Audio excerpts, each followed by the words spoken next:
Thank you very much. Can everybody hear me okay? So when Mina and I talked originally, and what I kind of prepared was something on the New York State Climate Action Council draft scoping plan.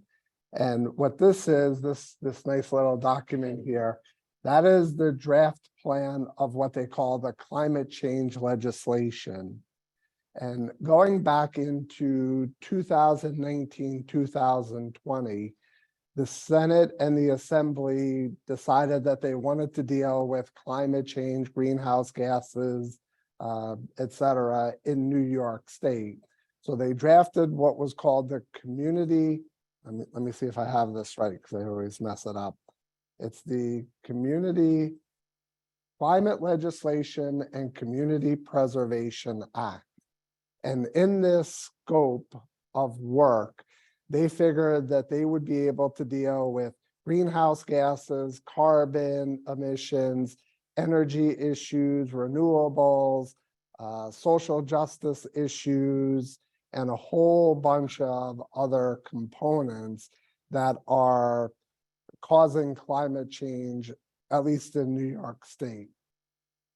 So they passed a piece of legislation in 2019, 2020, and it gave the Climate Action Council about a year to develop what's called the draft scoping plan, which is this document here. This scoping plan is the mechanism that New York State is going to enact to meet its climate change goals. And the reason I want to talk a little bit about this today is because of the components dealing with agriculture and forestry land. And I think that there are some good things in here, and some of it does relate to composting and land use for agriculture. So I wanted to kind of go through this, and then at the end, we'll talk about some other issues. So the council gathered public comments on this report over the year of 2022. And they basically did 11 public hearings around New York State and received over 35,000 written comments on this plan alone. The final plan can be found at climate.ny.gov if you really are interested in reading the 300 pages of what's in there. In this plan, the part of the goals are to reduce greenhouse gas emissions, electrification of our energy system and our heated system, and so on and so forth, climate justice. They want to have carbon neutrality by 2050, 70% renewable energy by 2030, and 100% by 2040. Net zero greenhouse gas emissions by 2050. And as part of the plan, there's going to be critical investment of every sector of New York's economy to support decarbonization. So this plan really has some pretty ambitious goals for job creation, all in transportation, building, construction, electricity, in industry, ag and forestry, waste, land use, and part of it is to engage local governments and adoption and resiliency and gas system transition. So why this is important to agriculture and why we're talking about it today. The focus of this for agriculture is going to be found in 3 sections of the plan. The first plan, which is Chapter 15, Ag and Forestry, Chapter 19, which is Land Use, and Chapter 18, which is Gas Systems Transition.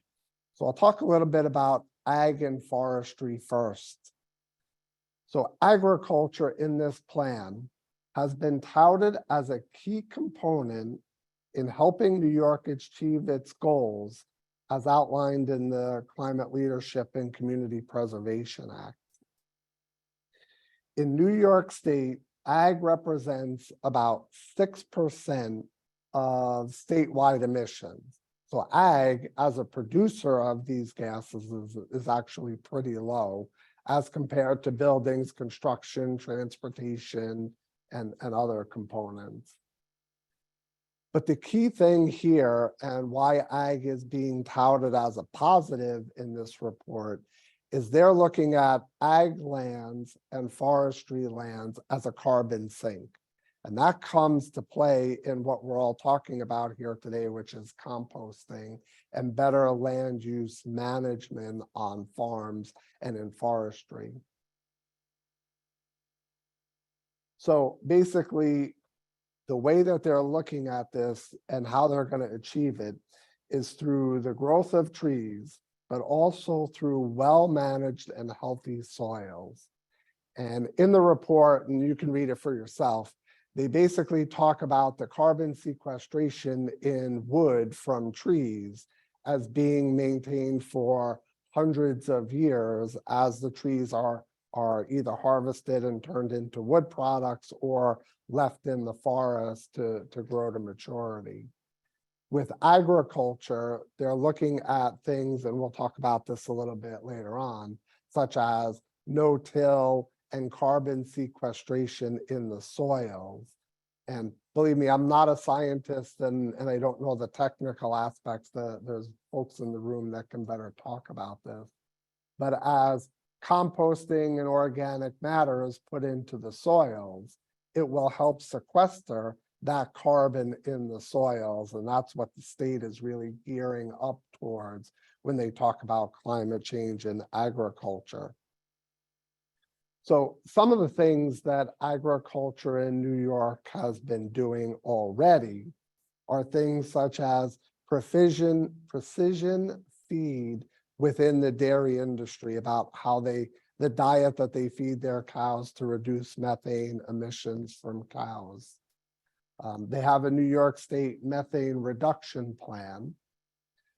One of the things that we've all been dealing with, which is ag environment management, and the Soil and Water District has been helping farmers with that, as well as NRCS to some extent. Climate resilient farming is another component of things that agriculture has been doing.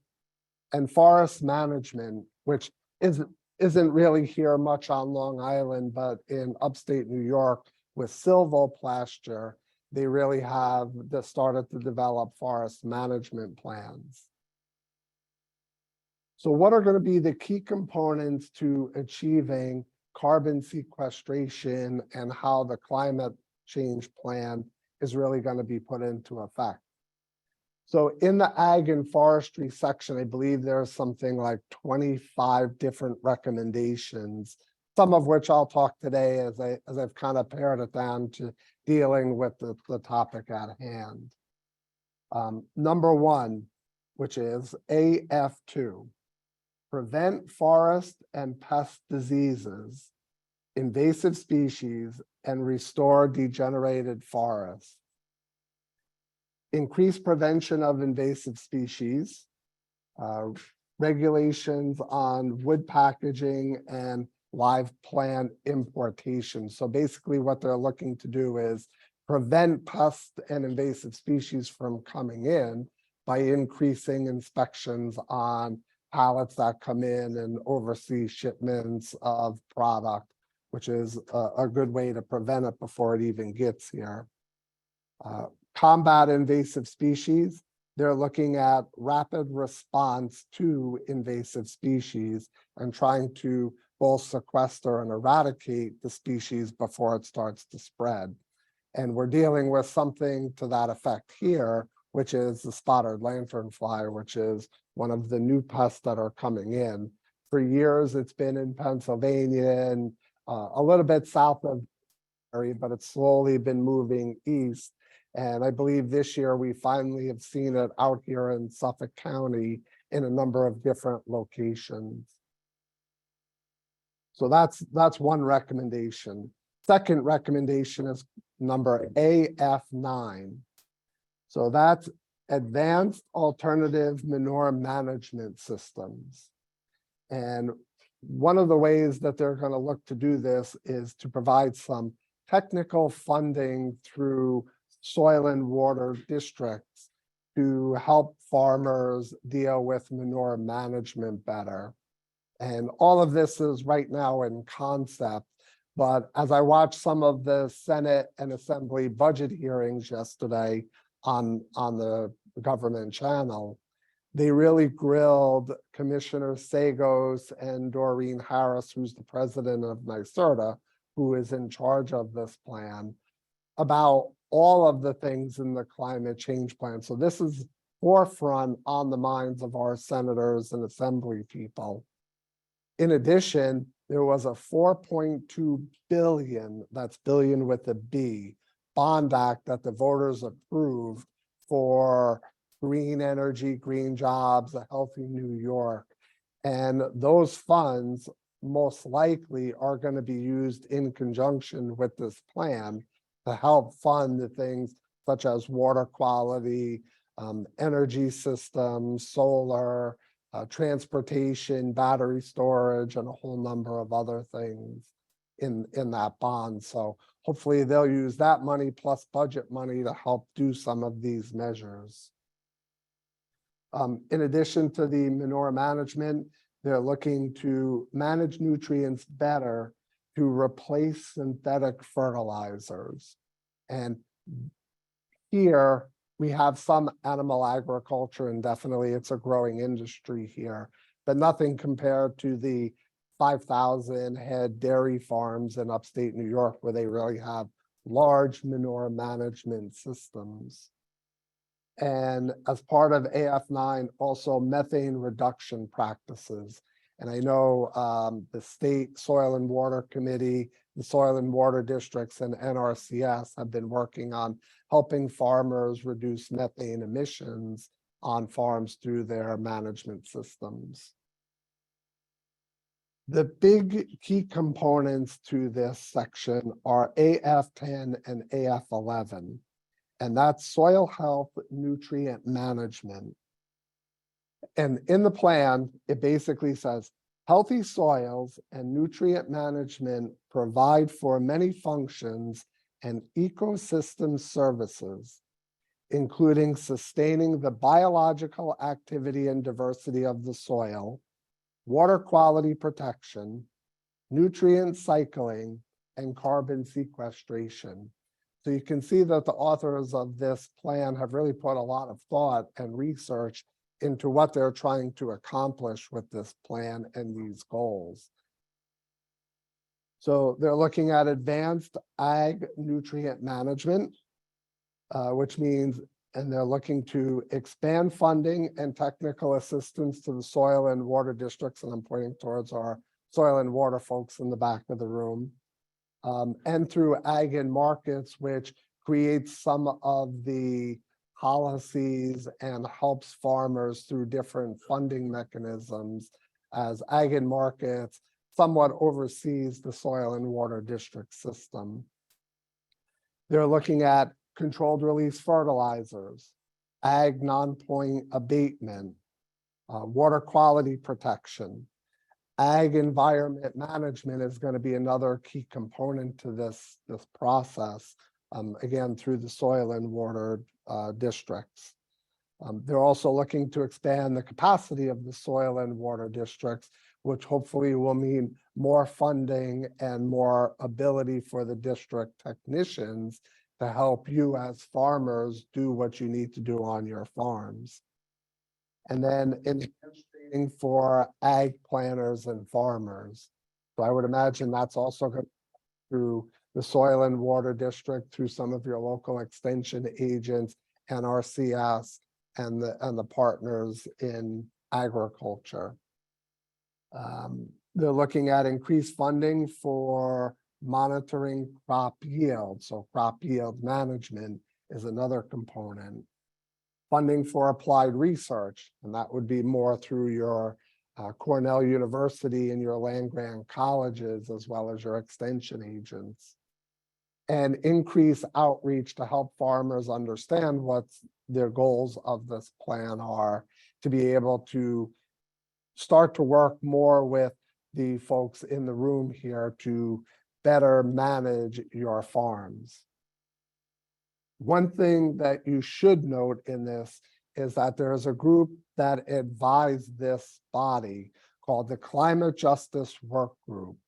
And they were tasked to look at disadvantaged areas and how this plan could help prevent these disadvantaged areas from continually being pushed aside. So to kind of raise the profile of these areas.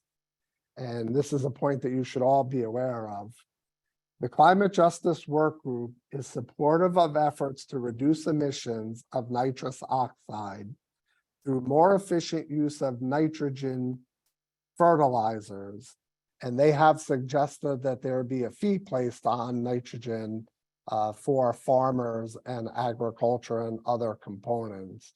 So they're looking at a more forceful way of getting farmers to reduce nitrogen inputs.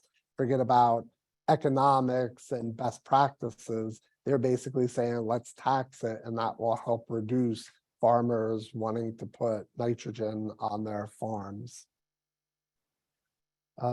AF12, adopt soil health practices. And this is really the meat of why we're all here today. They're looking to increase support for controlled release fertilizers, ag environment management, ag noise source pollution by increasing payment rates and technical assistance. So they're actually looking to fund some more of the projects to help farmers with cost share for these projects. Increase soil health practices on rented lands. You as farmers pretty much own the land that you're operating on, but there's many absentee landlords, especially here on Long Island. And how do we reach those landowners that are not actually farming and encourage them to do better practices? Again, expand capacity of the soil and water districts, on-farm planning for carbon sequestration, precision and digital ag tools. So they're looking towards technology to help farmers better utilize what they have.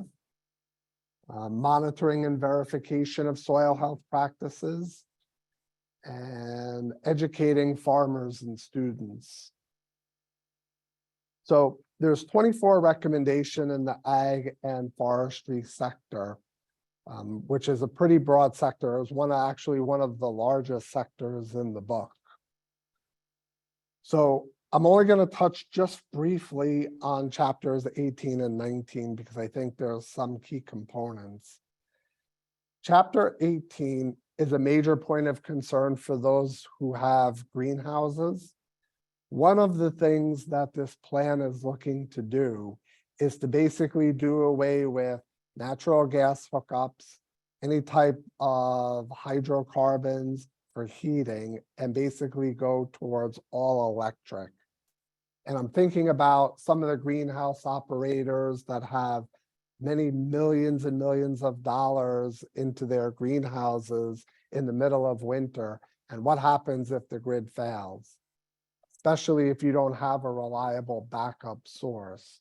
So this is a major concern for those greenhouses that are currently on natural gas or have oil backup systems. Will they be allowed in the future? That's something that we need to continue to work on for those growers. The other component of this is farm equipment. How is farm equipment going to be powered in the future? Basically, if they're looking at electric systems. And when you do that, does that mean that every farm is going to have multiple charging stations? And what is that going to mean for the grid? I think back to, as a side comment, our commercial fishing industry. And basically the size of their boats with the catch, they have told me that there is no engine that's big enough, electrical engine, to pull the boat, the catch that they have in the hold, and the fishing nets that they use to trawl with. Just hasn't been invented yet.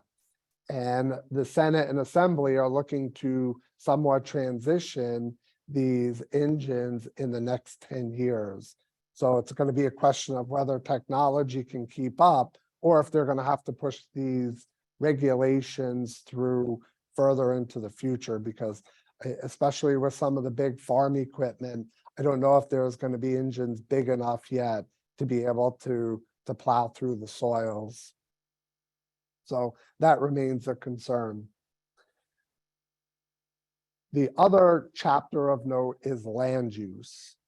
And here they've highlighted as a means of solving this protection of working land, meaning they want to keep forests as farmers and make sure that ag lands are not converted to houses or homes or other types of buildings. So one of the things that we've been very active with here is farmland preservation. And I'm going to put in a plug because next week, next Monday, right here in Riverhead, actually across the street at the county center, Suffolk County legislature is going to be starting the debate on putting in $10 million for local farmland preservation. And so any farmers that could go there at 10 o'clock on Monday morning at the Environment, Ag, and Planning Committee should go and speak in support of this $10 million. It's going to be a battle to get that money put in there, but that farmland preservation will help farmers be able to continue to farm for all the benefits that you already know of. So basically, they want to put ag and forest lands into some sort of plan to keep it from being converted. They're looking for increased funding statewide for farmland preservation, which some does come to Long Island, but not much because of our high land values. So if they put a few $1 million into Long Island, it's basically bought up by one or two small farms when they're preserved, and doesn't go as far as upstate where land values might be $3,000 or $4,000 or $5,000 an acre. They're looking to strengthen programs that support ag assessment and ag districts. Key component here, we have a very strong ag districts program, and there are people that are looking to weaken the program from government. So we need to be ever vigilant to make sure that farmers have those protections in the ag district system and ag assessment, so you get reduced taxes on your farmland. Support for the Community Preservation Act. So that's not a concern for us because out here, the 5 East End towns have already enacted a community preservation fund. And to date, over $1 billion has been raised on the East End for farmland preservation, open space, water quality protection. So it's been a very, very good program out here for us. And the other thing they're looking at is increased support for cessation of farmland access. So let's say when a farmer says, okay, I'm done, I'm retired, my kids aren't here. How do we get new farmers onto that existing farmland so it can continue to be farmed and not converted? So the state's looking at different ways to help that. So I've personally suggested in my comments to the state that they consider a couple of other things, such as estate tax exemption for farmland inheritance. It'll help farmers dollar-wise, as well as making sure that farmland is transitioned. And also, if you have any kind of support land on your farm, that it qualifies for ag or forestry assessment. So you get reduced rates and not just pay regular rates for your tax bill. So what does all this mean? So I'm just going to go over a few concerns that I have noticed, as well as some of the work that we've been doing here locally. So number one concern that I have is because of, and this again is specific to Long Island, because of our water quality issues, there's been increased focus on composting here in Suffolk County. And for very small farms, you're probably not going to notice. But once you get over a certain level, which is 3,000 yards, regulations are set to increase where you have to become registered and permitted facilities.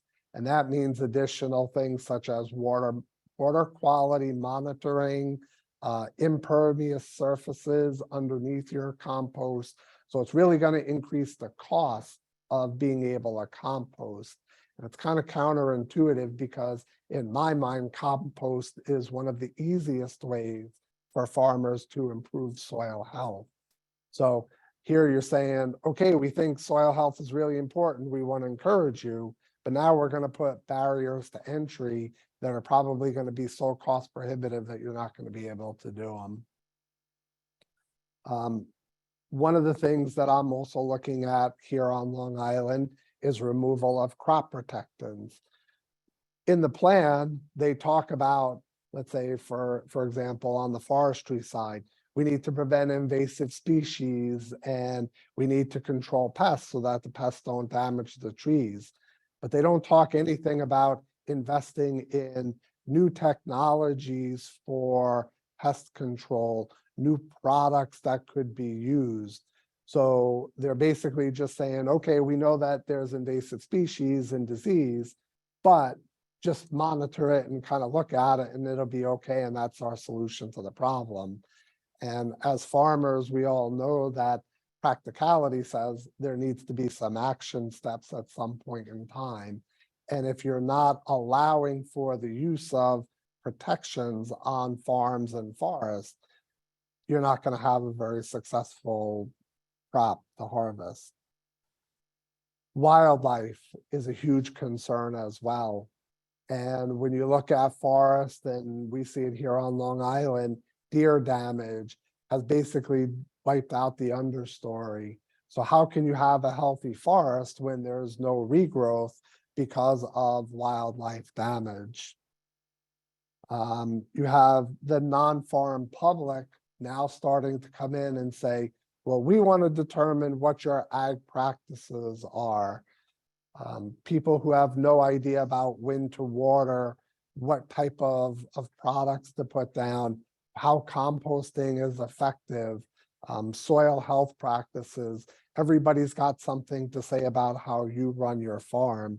That remains a concern for us. And then taxes and fees increasing on fertilizers and other products that farmers use. These are vital tools that farmers have. And I hear all the time, oh, farmers are out there just putting down nitrogen and fertilizers all over the place. They have no regard. And I'm saying no, with fertilizer prices going up, probably $800, $900, $1,000 a ton, farmers are being very careful and very specific how they're utilizing these products.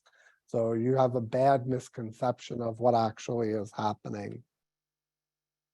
So I'll wrap up right now, and I don't know how I'm doing on time. If few minutes, and I wanted to allow. Okay. You're good. So some of the work that's being done here, and I'm going to recognize a few partners and some of the things that we've already been doing before this plan was even thought of. Number one, farmland preservation program. In Suffolk County, we've been doing it since the mid-1970s. We've already got 20,000 or about 2/3 of our farmland preserved, which is a good start for this type of work. Back in 2013, 2014, with a lot of pressure on water quality, Suffolk County with farmers, Farm Bureau Extension was in the room, developed an agricultural stewardship program. And that's one of the things that we model here in Suffolk County, and I believe that was the start of our ag stewardship program right here at Cornell Extension that allowed for that mechanism to happen, where they've brought in people who understand about soil health and the technical aspects to be able to help farmers with better nutrient management. Controlled release fertilizers is one of the things they're looking at, soil health components. So Suffolk County's already been at the forefront of this. We have the Community Preservation Fund. Again, $1 billion, preserved about 10,000 acres in perpetuity through the CPF in the 5 East End towns. One component that we still have is aquaculture. And not many people realize that the growing of oysters and clams in our waters is removing nitrogen from the bays. That's a positive when it comes to community health and kind of help offset some of the flow of nitrogen from our terrestrial land. It should be noted that we've been working in the state budget in the Environmental Protection Fund. And over the last 6 years, we've gotten $500,000 every year in the Environmental Protection Fund specifically to cooperative extension in the soil and water districts to work on projects such as controlled release, soil health, controlled release fertilizer, soil health, best management practices on our farms. So Ag and Markets, who helps us with that, recognizes the work that we've been doing down here. So kudos to Ag and Markets. And then the last thing that I just want to highlight is this year, the Soil and Water District is doing a cover crop program with some of that money. So I encourage all of you, reach out to Soil and Water District, ask about the cover cropping system. I think that's one of the ways that they've identified to help with soil health practices in addition to composting. So. All right, Rob, thank you so much. There's a lot to digest in everything that you said, so it's wonderful that you did break it down for us. Is this booklet the New York State Climate Action Council plan available online, or is It this? is climate.ny.gov if you want to read the final report. Most of the things, since I read the draft report, and I don't think that the rest of it has changed. I took my comments from the draft scoping plan, but the final plan is out there, plus the addendums of all the different work groups. So you'll have quite a lot of reading if you want to take a few minutes to go through and look at it. All right, great. And I think we'll send the link out in the follow-up email as well. So any questions in the room for Rob? Emily, any questions coming through online? Okay, Rob, thank you so much for extending your talk last minute for us. We appreciate it. Thank you very much. Yeah. All right, so now, thank you. You just kind of place this on your scarf, and I think everyone at home will be able to hear you okay. All right, so our next presenter is Liz Camps. She's the district conservationist with NRCS, and she's going to cover some of the standards for facilities and siting of compost. So Liz, thank you so much. Good morning. Should be all set. I'll get you the advancer. Hopefully you can see me. Yeah. Good morning, all. Sorry, I had knee surgery recently, so I have to sit. I like to move a lot, so, and I won't be able to, but anyway, so again, for those, I recognize some of you in the audience already know me, but few you haven't worked with yet. Again, my name is Liz Camps. I'm the district conservationist for NRCS, which is Natural Resources Conservation Service. And I've been here for 17 years. It's not. Oh, it's not? Oh, That's okay. can you stop sharing and sharing again, just to see? I'll try. Yeah. That's why I print my.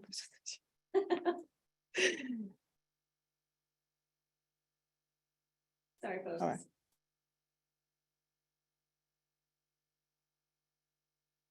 Oh, and my office is on the first floor. For those that later want to talk to me, can definitely stop by. It's a back corner office. All right. So the standard, the composting is standard has a lot of items in it. I'm gonna cover briefly because if I get into the depth of it, I have to cover all their standards, which is it's gonna take us a week to go over everything. So we're gonna cover the purpose, conditions where the practice applies, moisture, if you have to implement roofs or install roofs, water management, safety measurements, considerations, operation and maintenance. And composting at the end means what is, not the mixes, but what will be the best practice while composting. So the definition, 1NRCS defines composting facilities is a structural device to contain and facilitate aerobic microbial ecosystems for the composition of manure, other organic materials, or both into a final product sufficiently stable for storage on farm use and application to land as a soil amendment. So that's how we see it when we are working with the composting facility. So what is the purpose of the practice? Is to reduce water pollution, which is usually the main purpose of the practice, conserve energy, reuse organic waste as an animal bedding, and transform organic waste into a soil amendment, a material that we can use in our farms. So this practice will apply to kind of two different scenarios, but if you have any of these two items, then this standard will apply to you, which is organic soil waste to be composted, derived primarily from agricultural production or processing, and the compost can be reused in the operation, utilized for crop production, improve soil health, or market to the public. This standard, the composting facility standard 317, does not apply to animal carcasses or animal composting. So that's a different standard called 316, animal waste management, I believe, 316. And I'm not going to cover it because that's another big one. But that doesn't mean we cannot use manure into your compost. It's two different things. Location. This is pretty much the first step that we take when we do a site visit or when you plan to do your own composting facility. You really have to make sure you look at, if you have the space, first of all, do you have the space to put this facility? Do you have the right location, meaning you don't want to be close to a well or to a stream or a river. You want it to be away at least 100 feet from, 50 feet. Yeah, 50 feet away from any streams, waters, and wells. And you don't want to be in 100-year floodplain. I have seen in the past facilities that have been put in there that unfortunately get flooded because we never consider the 100-year floodplain, but we all know that we're getting a lot of rain lately and they're huge events. So we have to be very cautious about that. Even if it's an area that, you know, in 3 years, that the last 2 years you didn't get any flooding, but you know in the past has flooded, that's not the right location to put it in. We want to make sure we redirect any water that will get to the facility. We want to manage as much as we can outside of that so we don't contaminate other areas.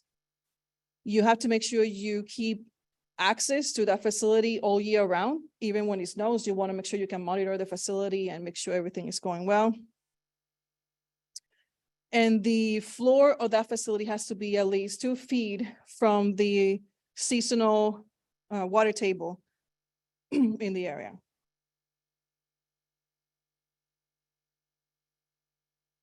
Capacity. This one, I can't go really into depth with it because it depends why are you composting? How big is your material? So what we will use is the chapter number 2 of Compost Engineer Manual. I gave it to Mina. She's going to share it with all of you by email. But all pretty much the design and specifications, we will take it from that chapter, which is a great chapter if you like to read. I like to read, so it's a fantastic chapter. It includes all the steps and even gives you kind of recipe in how to manage your compost and things to add. Another thing to keep in mind when doing the size of the facility is how much you're gonna compost, how much product you're gonna have at the end, and the process of turning and moving to another place, is it enough? Is it big enough to do it? I have seen facilities that people think, well, in the next 5 years, this one gonna have 100 yards or 300 cubic yards, and they end up with more. So you have to make sure you know where you're gonna source your material, how much it's gonna be, and that's how we can design the facility. You don't wanna be later down the road saying, I have to invest way more money now to do it. So it's just better to start from what will be the biggest for you. And yeah, I mentioned this one, accommodate all stages, which includes turning, handling, and processing. Very important. You might need different, most of the time people do 3, but depending the size, you might end up doing 6 total compartments to accommodate for the process. Oh, it's not open. Oh, okay. No. Not?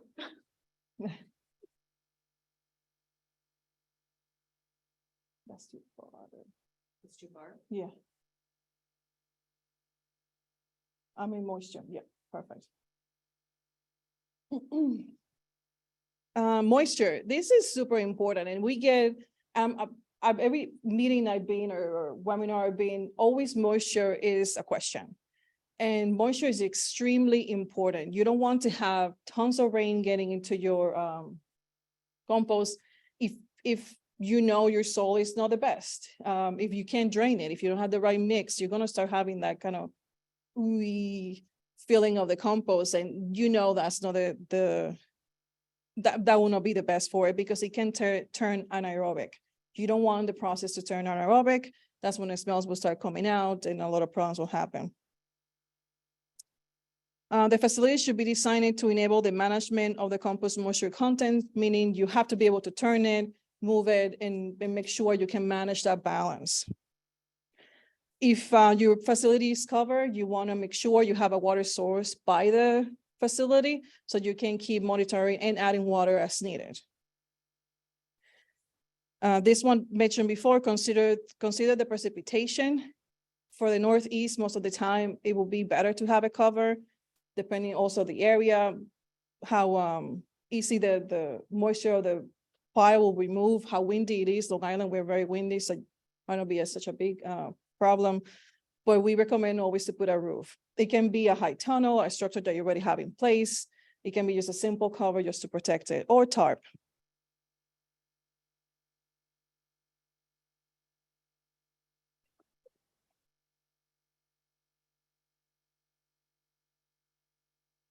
All right, thank you. So for keeping talking about roofs, we have a standard for it, and it's the 367 roofs and covers. And that standard covers a little bit of the gutter system. So if you have a roof, make sure you put gutters in it to deviate that water away from the composting facility. That way you don't have to deal with more runoff. And in some cases, when it's just too excessive water, we will recommend to do an underground outlet, which is another standard that is a 620.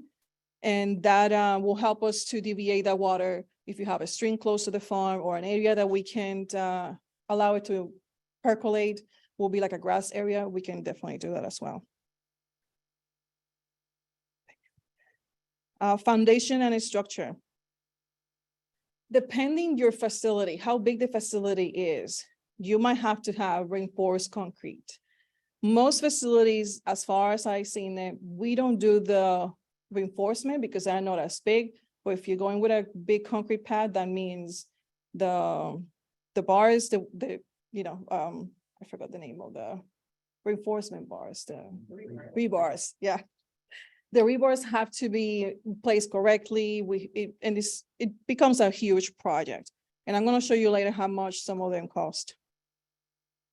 So we have to design to prevent the contamination of groundwater. We all know Long Island has a lot of sandy soils. We have to be very careful with that. And probably NRCS will recommend to have a concrete floor. If not, we can do a permeable geotextile to prevent it from leaching. We have to definitely evaluate soils for depth of water table, permeability, texture, and berry strength based on the design load of the facility. If it's a big facility with a lot of concrete, we have to make a testing. That might be a geoengineering doing that, a firm doing the testing.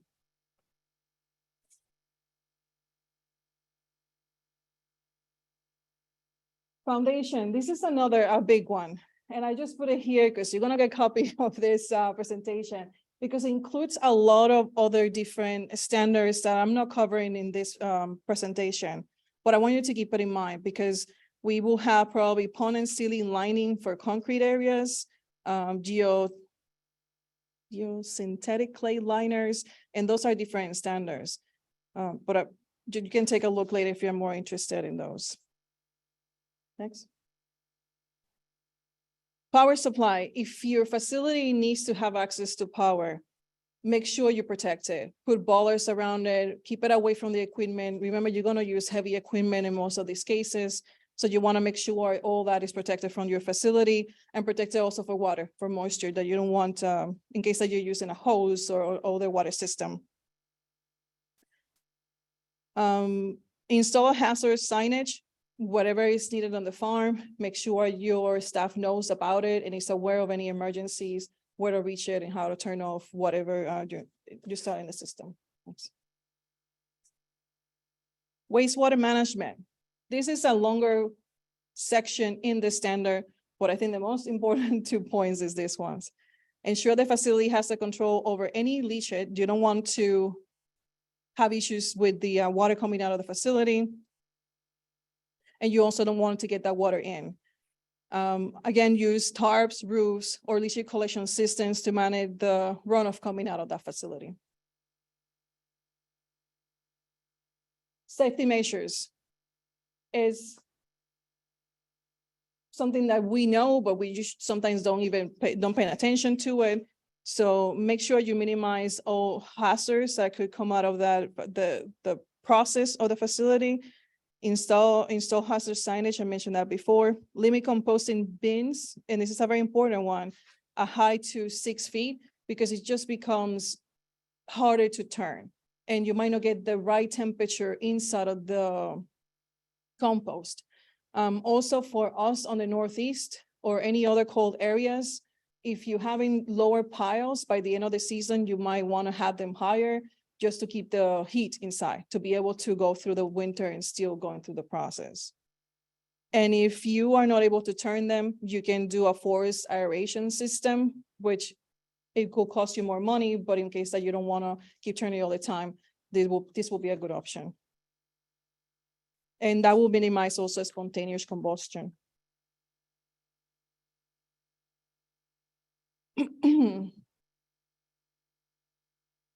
Excuse me. Considerations. Select composting facilities and methods based on goals, equipment, labor, time, land, the size of the land, and resource concerns. You want to make sure that when you're really deciding to do this, look at it and say, is it for me? Am I doing just a small area, or I really need it for all huge production? So that's very good considerations. If you have the time to do it or not, that will be another one. You have the staff to do the turning or not. So that's something to consider before having install the facility. Consider any landscape features like here's a buffer wind, which we call windbreaks. Minimize odors in case you have close neighbors. You might want to install a windbreak close to it, and also will protect it from visual resources. Resources. Sometimes people see composting piles and the first thing they're gonna be is like stinks, but it's just a unconscious thing that people say. So protecting your pile from the public, that will be a good way just to prevent headaches. Locate composting facility away from food crops, food contact surfaces, water systems, and all soil amendments. You don't want to mix it through the process. And evaluate potential water quality issues that you can have. And this will go at the beginning as well through the, when we are planning the facility. Next. Consider equipment access. Are you going to use the same equipment that you're already using in your farm? Consider the size, how big my facility. my facility will be big as my equipment is. And we have to also prevent heat loss. And that's when I mentioned the 6 feet at the end of the season. You want to make sure you are able to keep that pile from, oh no, keep it away from, but keep the pile heating. Keep in mind the compost storage at the end when you're moving in, you're ready to get it away from, it's finished. You want to make sure you have the space for that area as well. If you're organic farmer or you just don't like to use treated material, make sure you take a look at what actually that wood was treated with. And if you have any questions, you should consult your organic certification agency. Operation and maintenance. It's as basic as just walking around the farm, the facility, and making sure there are no cracks, there are no issues with the roof or the wood or anything that you install is adequate to keep doing the process of composting. If remember, you're using heavy equipment, if you hit one of the posts or the back wall, you want to make sure you go back and review that as well. Have essential safety features for your staff. And make sure you have protection for compost fires. This is rarely happens, but something that if you don't keep an eye on the temperatures inside, you can cause combustion. So you want to be protected from that. Next.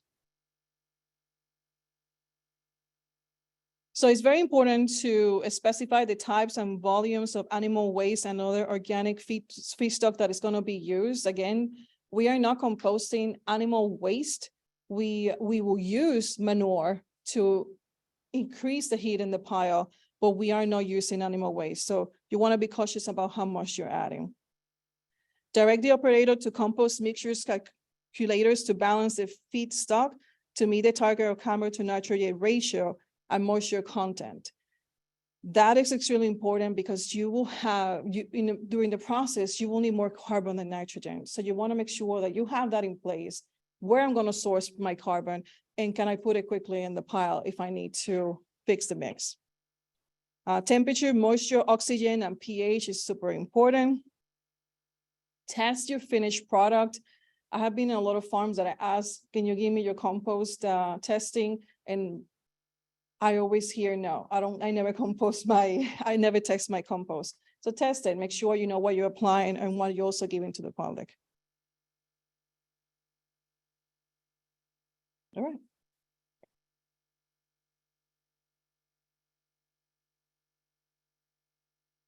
This is a great one because if you have any certifications, you might have to keep record keeping, right? So keep record keeping handy. If you are not the one doing the turnings, give it to the person that is operating the equipment so they can fill it for you. When, how much was added, when was added, what were the weather conditions, in case you have issues in the future or any pathogens that grow, then you can go back to your records and figure out what happened. Make sure that when you build your compost pile, and it will encourage aerobic microbial decomposition and avoid nuisance odors. If it stinks, it's because you had too much nitrogen, so you just add a little more carbon.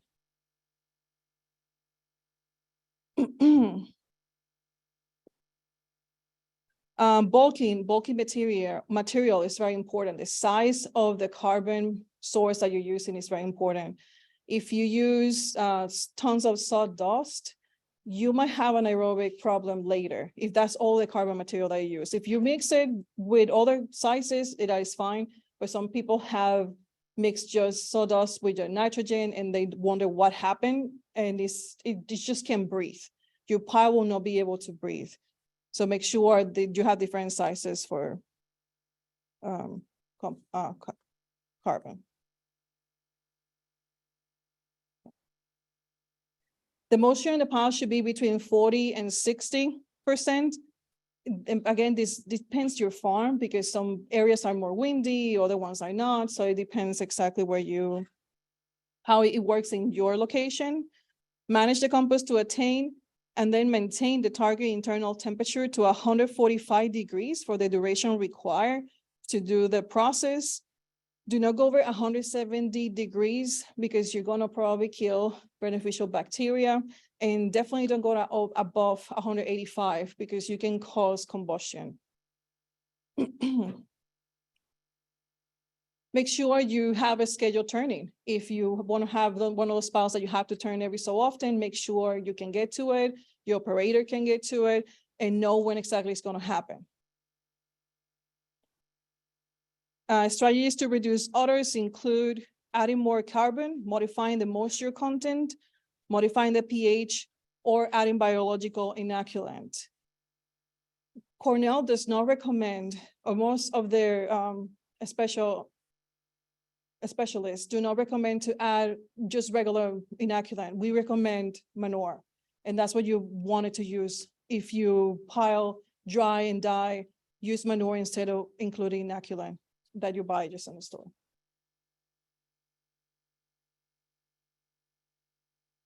All right, so when you're composting, time, temperature, and turning are critical. For proper composting and to avoid limiting the use of the final product. So those are very important if you have a target that by certain date that you want a certain kind of product.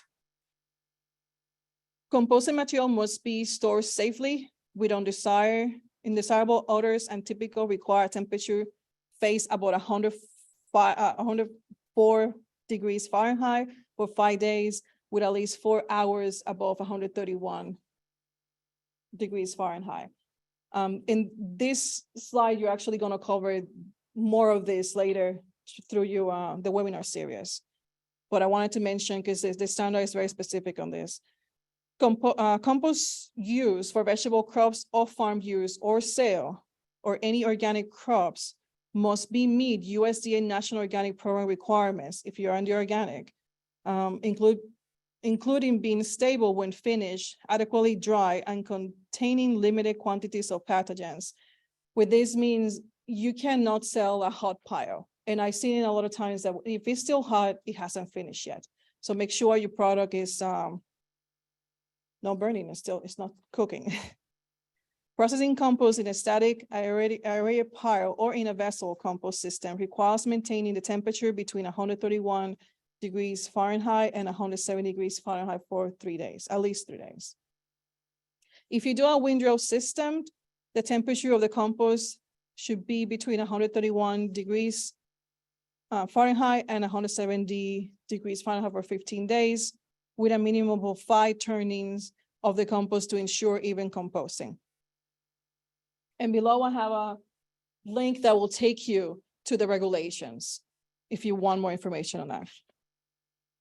All right, so resources, I gave the resources to Mina, she's gonna email it to you, but the Cornell Waste Management Institution is a fantastic website. We follow Cornell recommendations, and when we're doing a composting facility, we refer to that website. Also the NRCS or USDA in general, I think it's a whole USDA, we have a website called Conservation Webinars. They're all free. And we have one called composting that you can take a look, and the link is there too.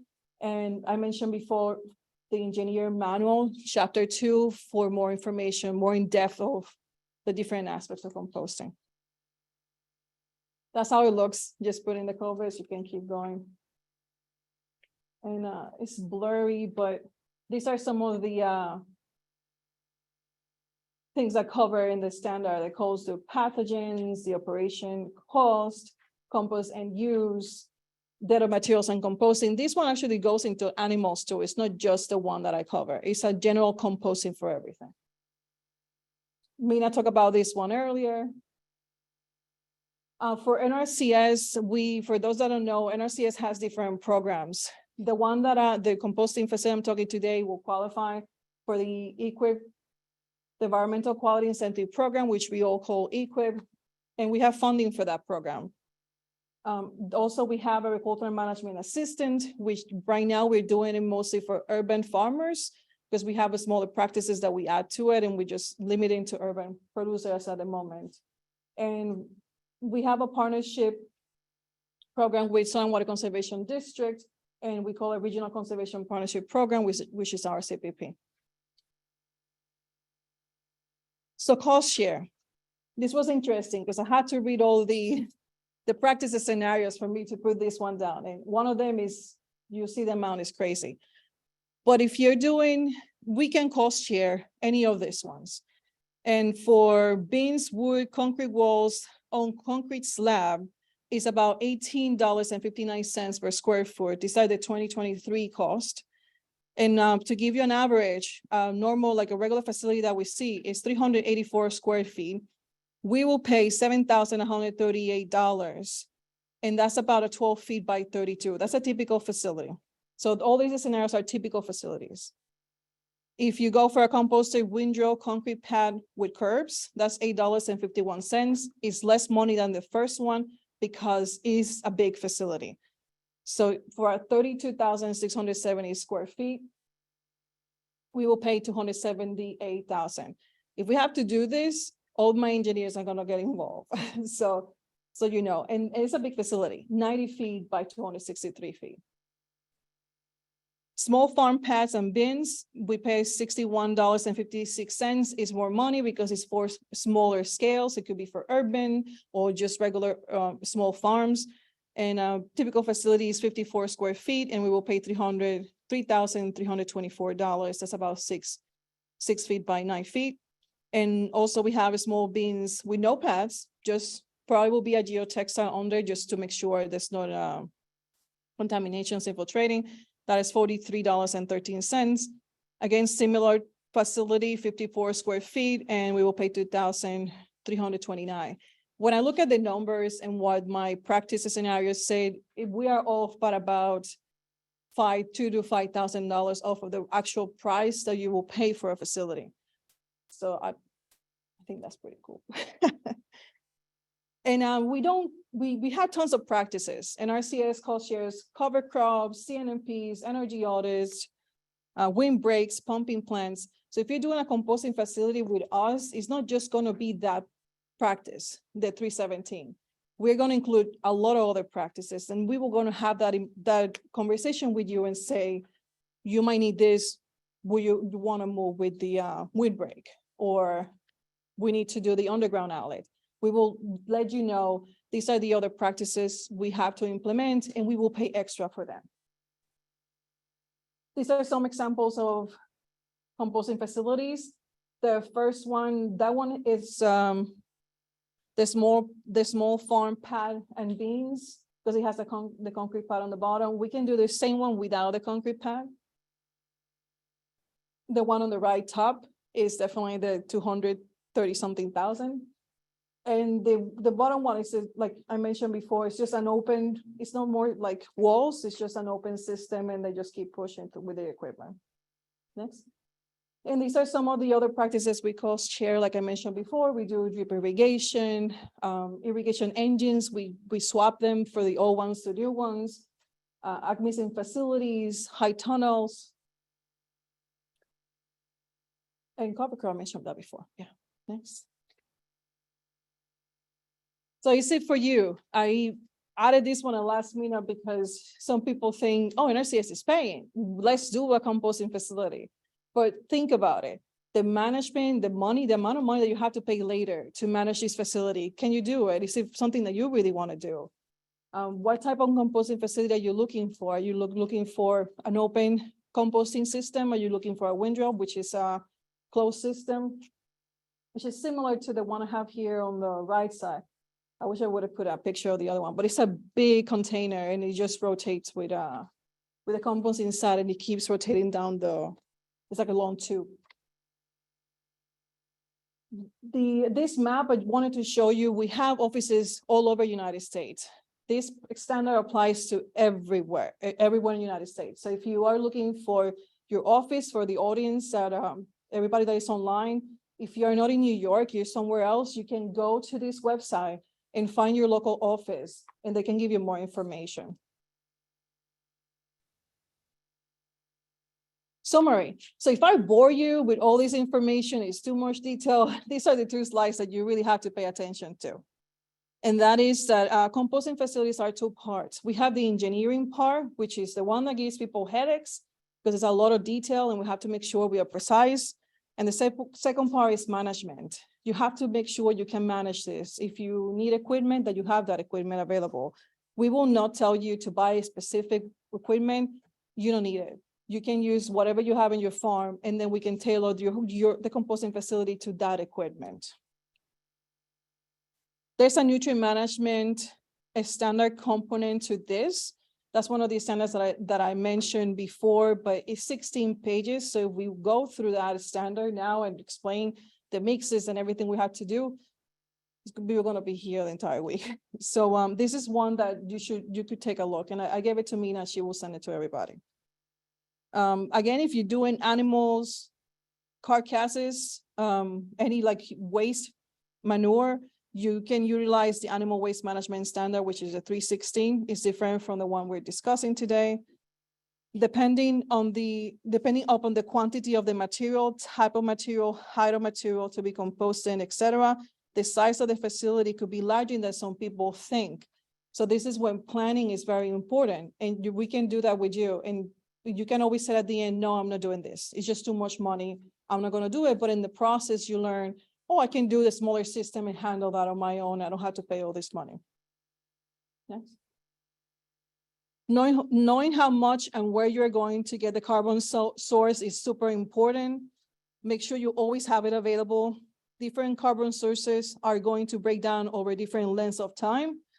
So between mulch and bigger sizes to dust, sawdust is totally different composting periods. Your equipment needs, again, what do you have? What is important? That we will take in consideration. Testing, please. Testing is at the end of your product. Make sure you test. To do composting correctly requires a high level of management. It is in a dump and bunch of materials in a pile and hope for the best. You could end up with a mess if you don't manage things correctly. And unfortunately, I've seen this in the past through my 17 years in the agency. And I always say management is extremely important. Take a look at it and to avoid problems in the future.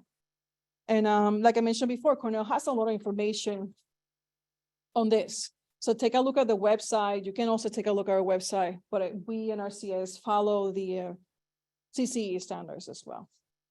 All right. Thank you so much, Liz. That was really informative. And that's a great primer, what people are going to learn later on Yes. in the course. So any questions for Liz?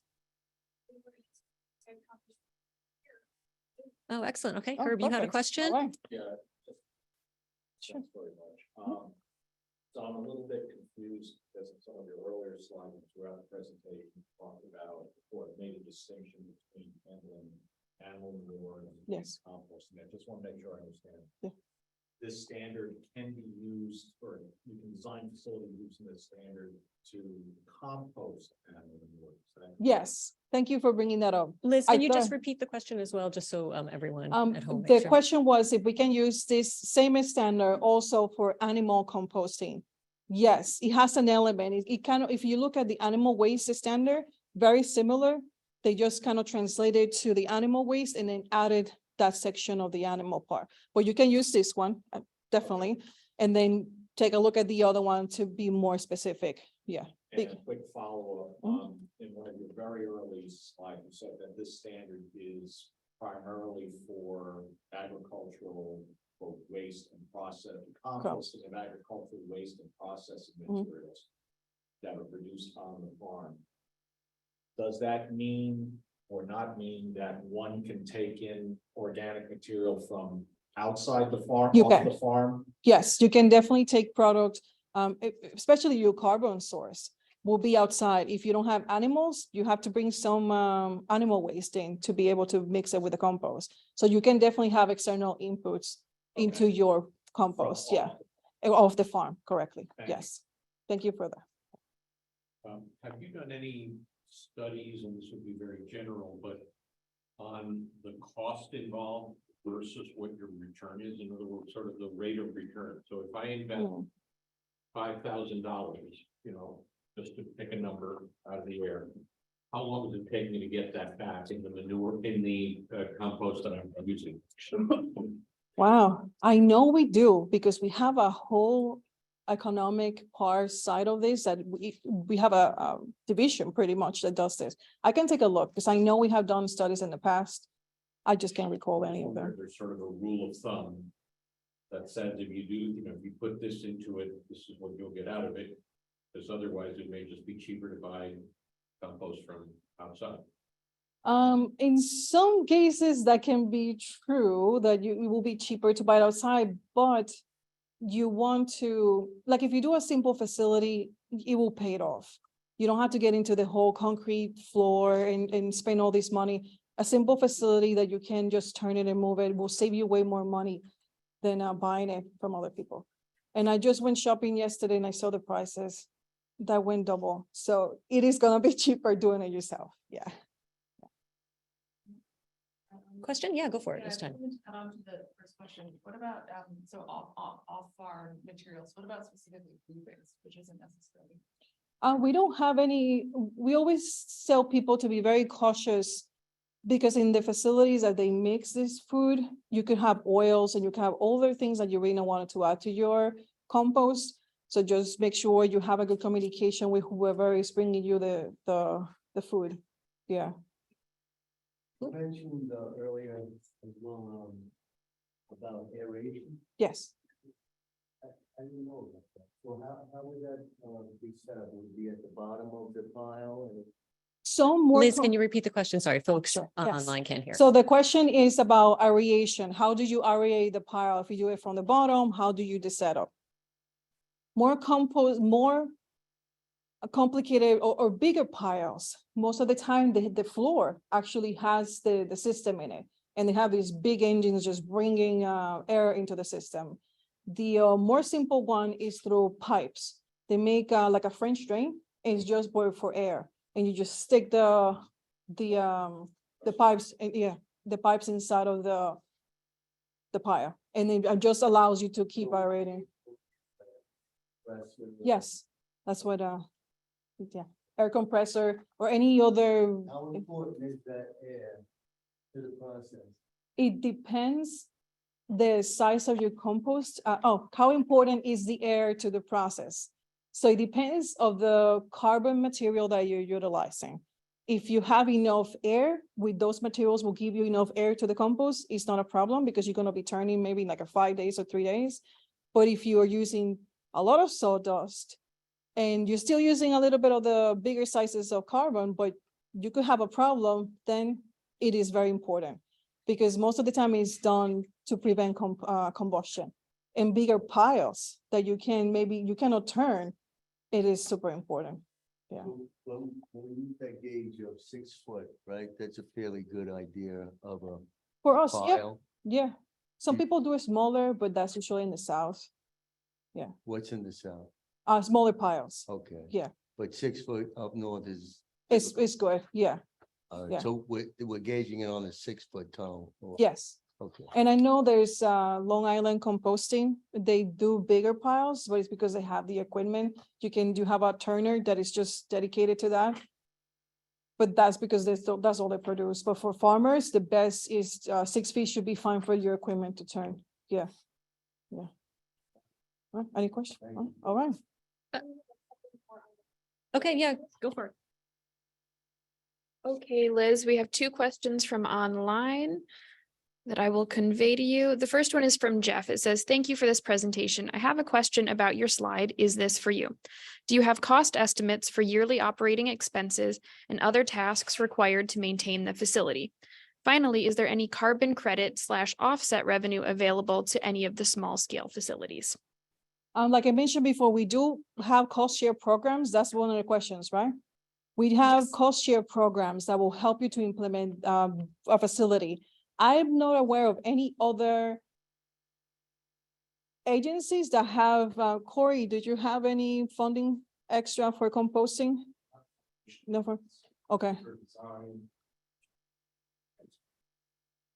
So Soil and Water Conservation District, we both work together, NRCS and Soil and Water Conservation District, to help farmers to implement these practices. So in his case, Corey said he's a district manager for the agency. there's some cost for engineering or other parts. NRCS will cover everything in pretty much. And then we can supplement with any grants that Soil and Water Conservation District has. It's another question you mentioned. Yes, so. Oh, the list yearly- of management. Sorry. We call it practices scenarios. Mm. And it says everything from labor, materials, mobilization, equipment installation. I don't have it, let me see, look at the next page. I don't have it for management. No, but it depends how much you pay the operator, or if it's you doing it. If you're paying $20 an hour and it takes them 3 or 4 hours, well, it's gonna be probably more because it's heavy equipment, but it depends how much you're paying the person and how many days it takes you. So I don't have those numbers, but I'm gonna take a look because I have another question about economics. So I'm gonna take a look and send it to Mina if I find anything. Okay, great. So we'll pass those along to you folks afterwards. And the second part to that question was, is there any carbon credit / offset revenue available? Available meaning that we pay for carbon credits? Yeah, I think so. We don't pay for carbon credits. Compost would definitely give you carbon credits, but NRCS will not, we don't do it that way. We just cost share the practice and help you implement it. Okay, great. So not through NRCS, but I think some other companies in industry might be thinking about this type of thing. So, Yes. okay, great. And we have, If you have suggestions, you can email me. I can send that up to my state office. last question from our Zoom folks is from Nancy, and it is, do you recommend in-vessel composting large drums type? That's how I compost. I do recommend them. It depends the size. It depends how much you're composting. Well, this isn't my case. I'm not a farmer. I grow my own vegetables, but it depends your size. For my family, I use 3 big drums and I can rotate between them and I keep adding it. So if you have a small system, an urban farm, it is perfect. But again, you have to monitor for moisture. And I'm saying this because I forgot about one of them and it dry and didn't do anything. I just have all the stuff in there. So moisture is very important. So keep monitoring them. And if you have it in the sun, it will decompose quickly, but you're also gonna use humidity very quickly. Yeah. Great, thank you, Liz. And we also have another webinar on the biology of compost that I think is going to help answer that question a little bit too for you, Nancy. Yes. Okay, You're thank gonna you. learn tons. We are. Yeah. One very quick thing, Liz, have you folks, as NRCS locally implemented any specific composting projects here on Long Island? We have done in the past. They're big facilities. Okay. Oh, question. Have NRCS implemented, sorry, I keep forgetting. Have NRCS implemented facilities on Long Island? Yes, we have, but there are bigger facilities. Now we are trying to encourage smaller farmers to have systems. That's why I mentioned the different scenarios that we utilize for cost, because that will allow us to have a smaller facility. Before it was just massive. Now we have the ability to do a small scale. Thank Yeah. you.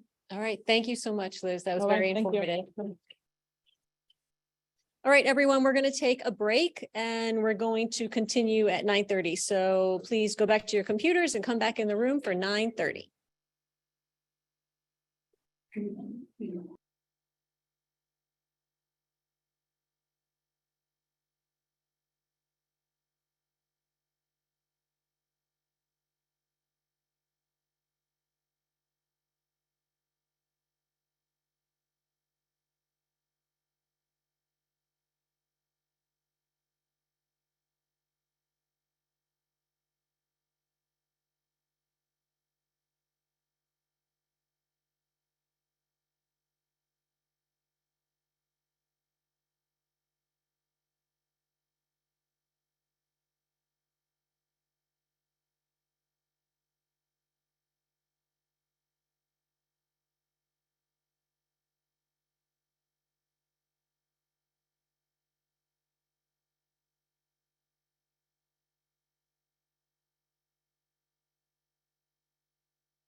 All right, it's 9:30, everyone. So we're going to continue on with the session.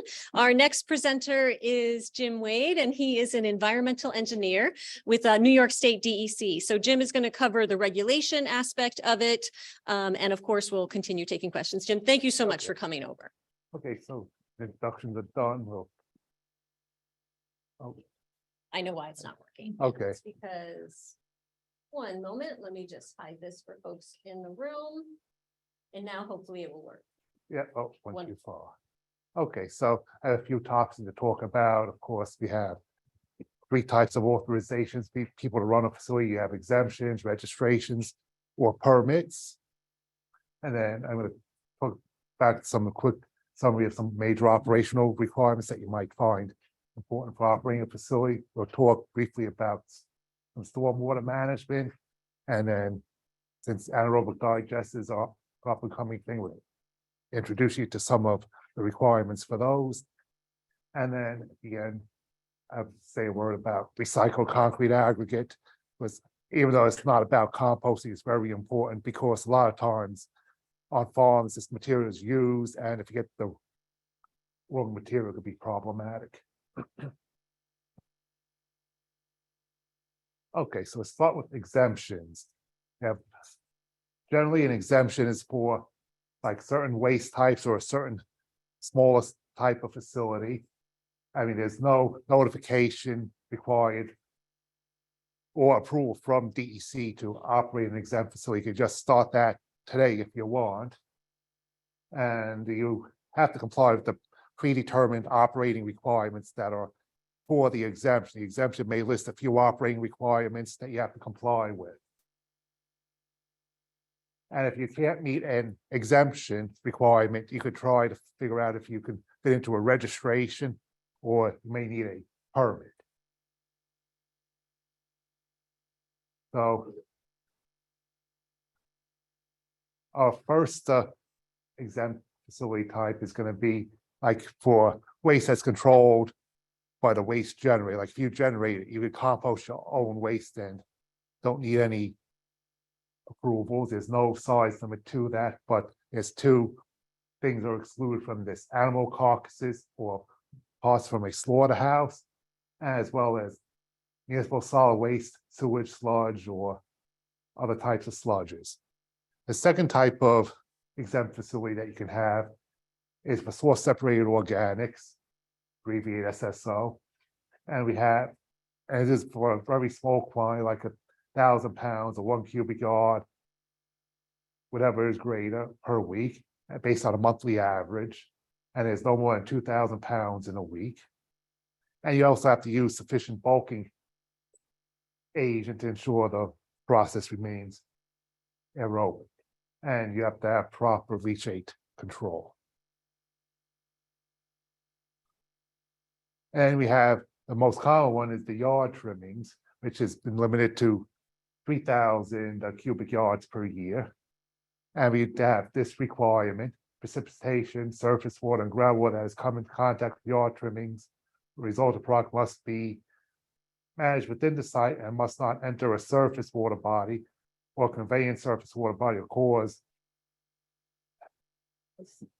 a violation of water quality standards. So you really, as just reiterates that you can't contaminate any type of water. I mean, that's true for the other ones, but for yard waste specifically in there.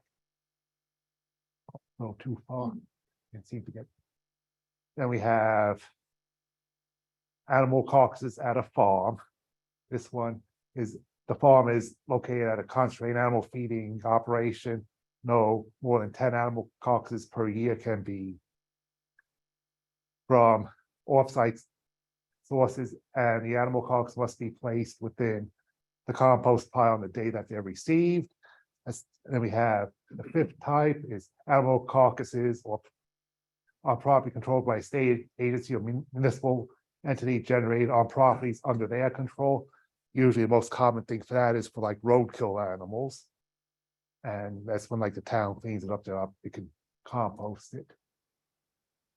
And then we have the sixth type is for animal manure and bedding or crop residues. There's no limit on that one.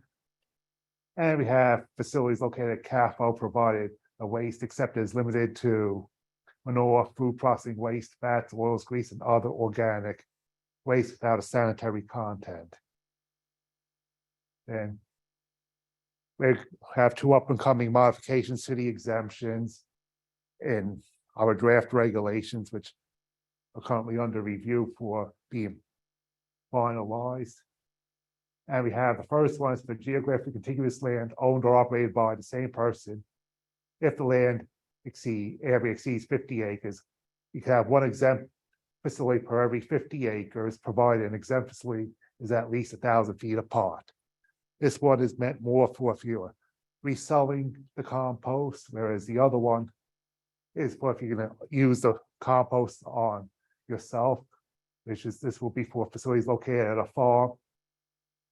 Product will only be used on that farm as a soil amendment. Multiple exempt facilities may be located within the farm, provided you keep them separated by about 500 feet. That one will be most helpful to farmers if you're using all the compost yourself. And if you can't fit into the exemption, you can see if the registrations will help you. The first one, of course, is limited based on waste types or certain facility sizes. And you have to provide notification to the department and provide information such as a waste control plan, odor control plan, runoff run control plan. And you have to receive approval from us before you start operating this type of facility. We'll send you back a validated registration. And sometimes you may have to correct any documents you submitted before we validate, and you have to comply with the predetermined operation requirements for the registration. And then we will have groundwater monitoring will be required in the future. And if you can't meet the registration requirements, then that doesn't mean you can't operate, you just you have to move into a permit. And we also have the option is you can always start smaller under the registration sooner while you're applying for a permit. If you decide you want to go for a permit, but you want to do something in the interim. There's a few types of registration facilities. The first one is if you're more than 3,000, but less than 10,000 yards of yard trimmings per year. And as a condition of this registration type, you have to turn windrows a minimum of 2 times per year. Then we have another option for roadkill animals or routine animal mortalities. We have a third type is digestate from anaerobic digesters in certain situations. Can you explain that last one? What does that mean then? Digestate from anaerobic? Yeah, like if you have the digestate coming out of an anaerobic digester, it might have to be composted further. That might need a registration. And then I have a few more slides on that later. And we have source separated organics, which will probably be another big one. It's just more than no more than 5,000 cubic yards or 2,500 wet tons per year. And you can have no more than 800 cubic yards accepted in a month. And then we also have to make sure that you have at least twice as much bulking agent by volume as organic waste. And you have to ensure that you remove anything that's not processable in the organics. So if you couldn't fit into any of those, you have the option of getting a permit.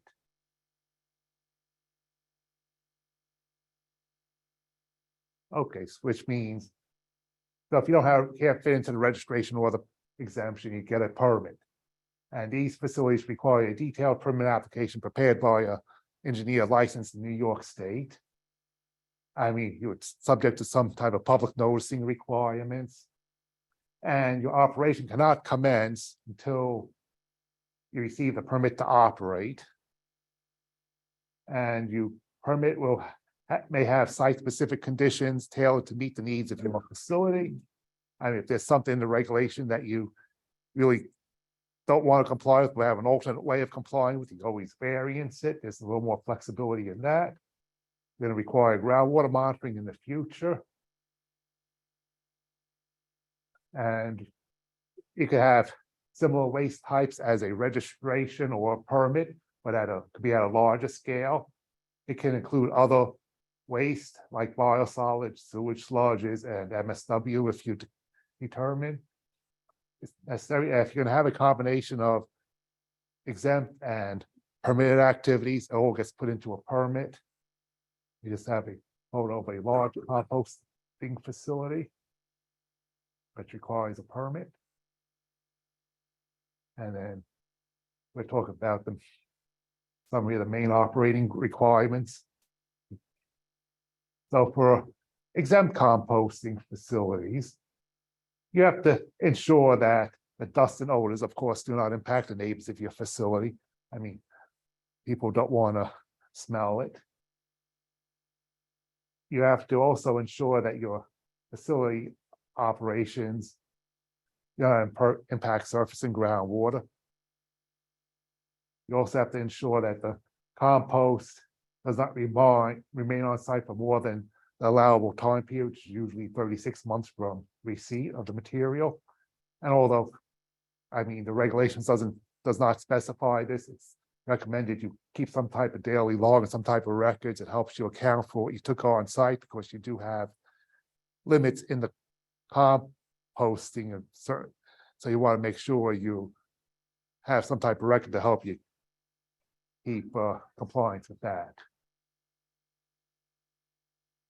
The registration and the permit requirements have some similar operating requirements to the exemptions, but they have a few more in-depth requirements. The main ones is you have to comply with the information that's submitted with your application, including any odor control plans, facility manuals, runoff control plans.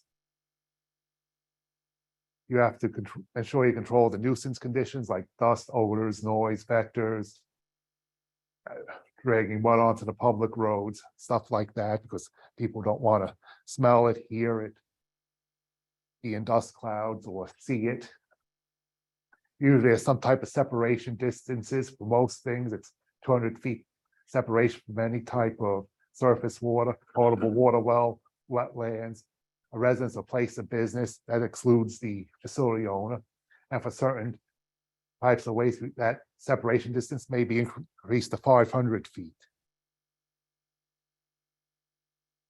And we also have additional operating requirements which you have to follow. Like for a registered facility, you generally keep it on site for no more than 24 months from receipt is the maximum, and for permitted, it's usually 24 months once the product is ready for market. And in the permitted facilities, depending on the waste type, you might have to follow some pathogen reduction criteria. And there might be some analytical sampling requirements. And you also need to ensure that you maintain a daily record, such as windrow turning, daily logs that comes in and out. And of course, for a registered and permitted facility, at the end of each year, you have to summarize the records and submit an annual report, which is due around March 1st. And in the future, both registered and permitted facilities are going to fall into groundwater monitoring, which is going to require a minimum of 3 wells per facility, but it could require additional wells depending upon the configuration of your site and the flow of the groundwater underneath your site, which that's going to be a site-specific condition. And then you're going to have an analysis for the following parameters, which would include groundwater elevation, total dissolved solid, conductance, toxicity, pH, oxygen reduction potential, dissolved oxygen, chemical oxygen demand, pKn, nitrate, nitrogen, sodium, chloride, ammonia, iron, and manganese. I mean, the one that brought this to light with potential issues of composting is the iron and manganese. And then at the first year, you have to sample quarterly. And then there's potential to reduce frequency depending upon the results for your site-specific facility. And if you're impacting groundwater, you might have to follow some type of protection from infiltration strategy at your site. You'll see some type of simple solutions later on. So these are some quick, easy things for stormwater management, which are not like, which don't include concrete pads or anything like that. I mean, we have, okay, so if you come to your facility and your compost looks like this, your new waste is in the middle of ponded water as well as your windrow, that's not what we'd like to see. I mean, that's going to be one that could potentially cause you issues with groundwater, which you have the waste actually in the ponded stormwater. So make sure your site's always properly graded. We don't want to see puddles like that. So we have a few options. We have a prepared area where you have a nice sloped area. You could have, we'll talk about some drainage swales, some compost filter socks or hay bales before it gets into the drainage swale, and some storage and infiltration ponds is another option to help manage. So here's a nice prepared pad. It's sloped properly so it stays nice and dry. And then if necessary, I mean, one thing is we can compact that to a compaction of 10 to the minus 5 centimeters per second. And it doesn't have to be as good as a landfill, just to help divert the water away and make sure the compost isn't sitting in ponded stormwater.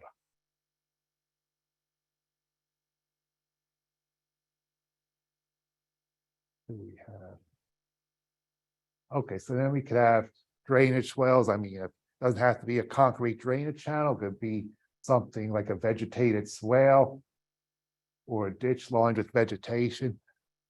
I mean, it doesn't have to be something high tech. It could be something simple like this. Well, when you have drainage swales, you have to make sure they remain free flowing, so you have to make sure they're regularly maintained. And we have two examples here. The first one on the left is a drainage channel, which is also doubling as an area for infiltration at this site. And they use putting hay bales and a silk fence along the channel to help keep the sediments from washing in. I mean, one of the keys is to try to keep the sediment from reaching the water that's going to infiltrate. And one on the left, I mean, the right, we could have a compost filter sock being placed along the channel. You actually use your compost product that's finished and make like a filter. And then, of course, I mean, after it exits the channel, you might need to have some type of detention pond, possibly to settle out some solids, or you can have, after that, you can have an area for infiltration. And one thing we find is that you want to keep the infiltration, you want that dissolved oxygen becomes important, you want to keep it to that 1 milligram per liter of dissolved oxygen before it infiltrates, or even more than that. That's the minimum. Otherwise, you find that's when that issue with iron and manganese happens. Okay, and just to have a brief note on a couple of anaerobic digestive types, because that's an up and coming thing. Similar to compost facilities, it will have exempt, registered, and permitted.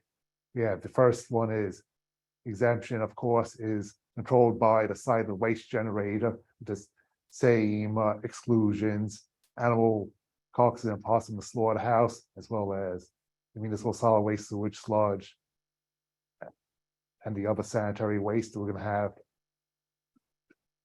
one for animal manure and bedding. They can do source separated organics, which has the same limits, 1,000 pounds or 1 cubic yard, whichever is grade of SSOW per week.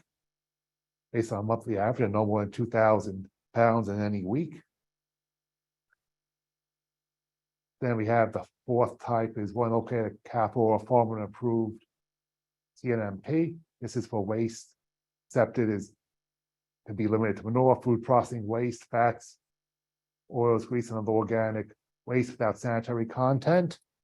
And then we also have another requirement of this one is non-manure waste received must not exceed 50% by volume of the waste placed in the anaerobic digester on an annual basis.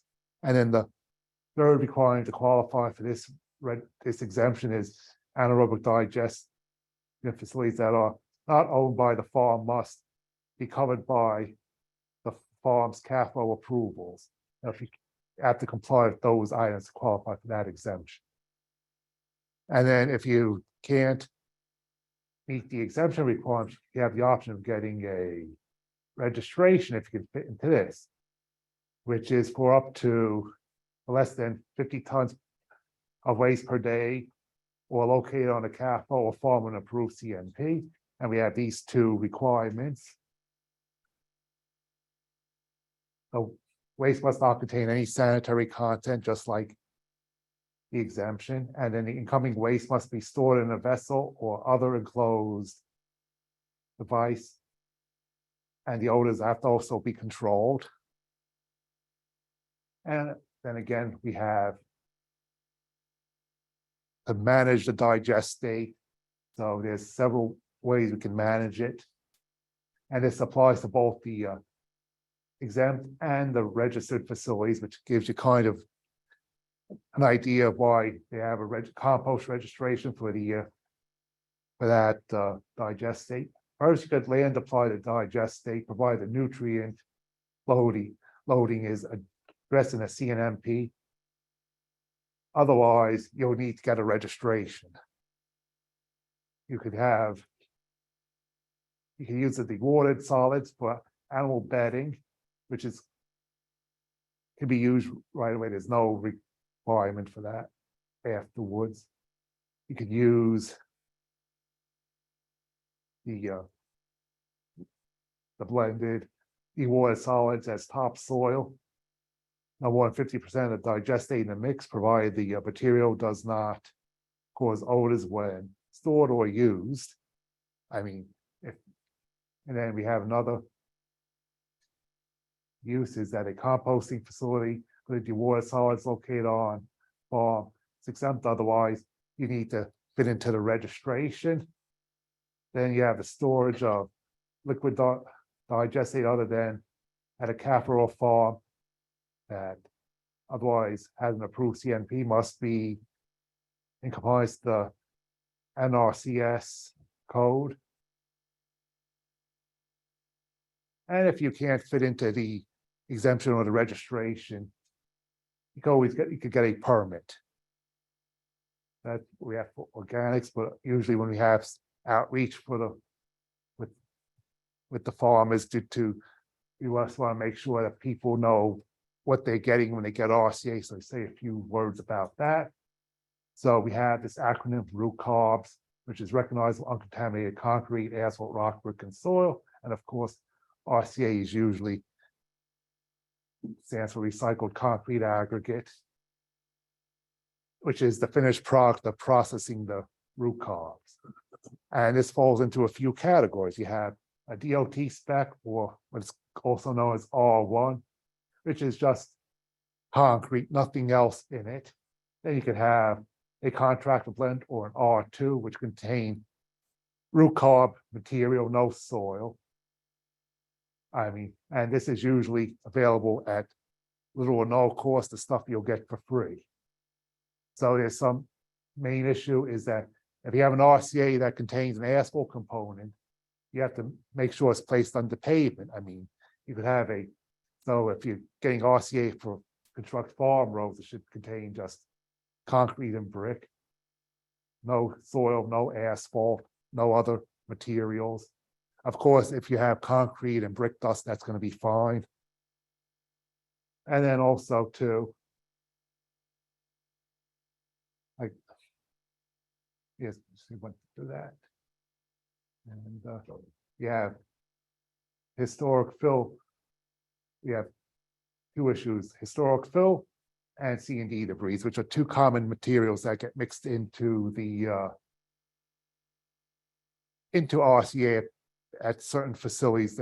Or people like to get rid of certain materials without approval, will kind of disguise it as RCA. So things to look out for is historic fills, which which is the material that may contain coal ash, cinder, slag, ceramics, or other types of C&D debris. As well as you could have pulverized C&D, which would be, with more ground wood, fiberglass, plaster, plastics, drywall, stuff like that. These are types of things that you don't want being delivered to a farm. Jim, 5 minutes. You have 5 minutes left. Okay, yeah. That's pretty good. And then also too, I mean, this is gonna create a problem we have from historic fill could look similar to RCA as well as the pulverized C&D, but the historic fill also contains metals that when you do a soil analysis, show that they're very elevated, as well as semi-volatile organics, which also could be elevated, which is improper for a farm. And you just want to make sure you know the source you're getting the RCA from. If you get it from an unknown source, that's when the problem comes. I mean, you have some RCA-like materials, like you said, could be blended with the improper materials. So you want to make sure you're getting it from somebody that has a facility. We have a list of facilities, because these facilities that we regulate are easy to track it down, and we can see what they're doing, and we have somebody that we're regulating that can help get you the proper RCA. And if you do, with these facilities that produce it, follow our regulations. If you want a list of facilities, we have a list that's available. If you email us at our general mailbox, or you can email me as well. And that's what if you have any questions Just that last one, we get the last address there and then. with this one. Oh, that's gonna be R1D. I think Oh, this one, right? I know, I think it keeps advancing too much. Okay. Yeah, okay. So the address is r1dmm@dec.ny.gov. Okay, you had a question? Any questions? Okay. Yes, James, thank you very much. Herb, why don't you hold it? Thank you very much. I don't know if it's possible to go back to one of your first slides, but I think it's really important, especially here on Long Island with the new proposed regulations. It was that 50-acre slide. Yeah. Could you clarify that a little bit? Because you had your second point was a little bit unclear to me. Yeah, no. I think this thing is advancing a little bit. That one, Okay, that one right yeah, there. okay, So this is the increase in the or not the increase, but adjustments to the exemption limit. So if you have a 50-acre farm or more, does that mean that if you've got 2 piles or 2 compost piles separated by at least 1,000 feet, you can Yeah. take in more than 3,000 cubic yards per year? yeah, so like the top one, you have to have, there'll be 3,000 per 50 acres. Okay. And you just have to separate the areas by 1,000 feet. And then with the second point, if suppose you've only got, let's say, 25 acres, Yeah, you could have 2 separate piles, each of 3,000 cubic yards, as long as they're separated Yeah. by at least 500 feet. there's Is that the correct? second one, there's no size limit to the farm. You just have the 500-foot separation distance. But the second one, all the material has to be specifically used on that given farm. The Understood. top one is for people who making compost and also selling it commercially. Thank you. But again, I think the second one is really important for a lot of farm operations here on Long Yeah. Island. Just to clarify one more time, suppose as an example, you've got a 25 acre farm. Yeah, And you're using all of the compost on that 25 acre farm. yeah, You can have more than 3,000 cubic yards taken in each year, so long as each 3,000 cubic yard pile is separated by more than 500 feet. Is that correct? Yes, that's correct as it's written now. But remember, that's a draft. We don't know what the final is gonna look like. Understood. So this has been in the works for some time, as Yeah. I understand it. When do you Yeah. expect those final drafts or the final regs to be released? There's no exact date, but we're thinking about probably the end of the summer. And thank you. And then just one follow-up question regarding the monitoring the well situation for the Yeah. permitted and registered facilities. So that's a follow-up to the law that the assembly passed, I believe it was about 2017 or 18. Is that Yeah. correct? Yes, And again, just to clarify, that will only apply to registered or permitted facilities here on Long Island. Is that correct? correct. Thank you. May I ask a question?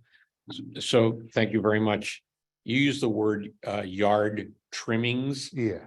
I assume that's not just grass or something it's trimmed, but includes leaves. Yeah, yard trimmings or yard waste could be leaves, grass. Right. And then on the 3,000 cubic yards, that is, I assume, as it is coming in. You know, in other words, because once you leave it there for a week or 2 weeks, it's now shrunk down to, Yeah, that's your annual throughput. So a truck's gonna come by, let's say it's 10 yards, you write down 10 yards of yard trimmings. That's what it is coming in. It's gonna, by the end, okay, it's gonna be a lot less when Right. it shrinks. okay, thank you. Okay, another Okay, question, one uh, second. Great presentation. Just one point to start with, and then I have a question. You mentioned the erosion sediment control practices of silt fence and hay bales. Yeah, As per DEC regs, those are only temporary management solutions and have to be removed before a project is finished and vegetated. So as you go forward with this presentation and kind of spreading it around to the community, you might want to clarify that those practices are by DEC's definition, 6 month to 9 month lifespan, not lifetime of the yeah, project. something like that would have to be maintained if you're gonna use that as a permit. It's just to help keep the sediment out of your channel. Yeah, the yeah. facilities- Some people are looking for lowest cost solutions to the problem. You try to keep that sediment out of any way you can. I personally think maybe this compost sock would work better, but that's Also, the operator. also a wants to try. temporary measure. It would be Yeah. the compost sock. You can do berms, a lot of other things. So Yeah. if we could talk offline, maybe it Yeah. could help. My other question would be, what is the permitting timeline? So say a farmer works with the district, we get some funding together to put in a compost facility. We submit you engineering drawings, everything you would need for your checklist. What is the turnaround time before we could start putting a shovel in the it- ground? It's anywhere from 6 months to a year, depending on how responsive the applicant is, That's how. not bad. That's not bad. Thank you. All right, thanks, Corey. There's a question coming in through online. We'll take one question and then we'll continue. Okay, our one question from online is there more details available on the upcoming requirement for well monitoring?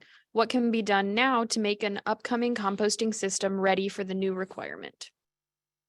Okay, what that person can do, I mean, they can work with my office to see what their compost facility is gonna look like. We can work out a groundwater monitoring plan with them. And of course, it could be site dependent, depending on how large the site is or the direction of your groundwater monitoring flow, and we can work out something with the applicant. Okay, great. So contact your office for more information on that, it Yes. sounds like. Okay. Okay, thank you. All right, okay, thanks so much, Jim, and I'll be sure to include your contact information so folks can reach out to you. Thanks so much for driving over here. Okay, we have one more presentation for this morning. Ryan Latorre is the farm manager with Jamesport Farmstead, and he's going to discuss his composting operation there. I know initially the schedule had said we were going to do a farmer panel, but this is school vacation week, and so I think a lot of farmers aren't available. But Ryan, thank you so much for extending your talk as well, and I'm really interested in what you have to say. It's a different type of composting system. Yeah, I guess I'm trying to make the case to handle crop residue in place as a way to cut down on time and possibly costs and improve soil health. Yeah, I'll go ahead, please. Thank you. So Jamesport Farmstead's a certified organic, no-till vegetable and fruit farm, and we have a flock of layers. I feel terrible that I didn't include our flower production. So we have a really amazing flower production as well. We started production farming in 2020 with a crew of five full-time workers. And the farm's on a 56-acre lot, and we began production cultivating 3 acres in 2020. Also, the development rights for the parcel was sold to the county in the 70s.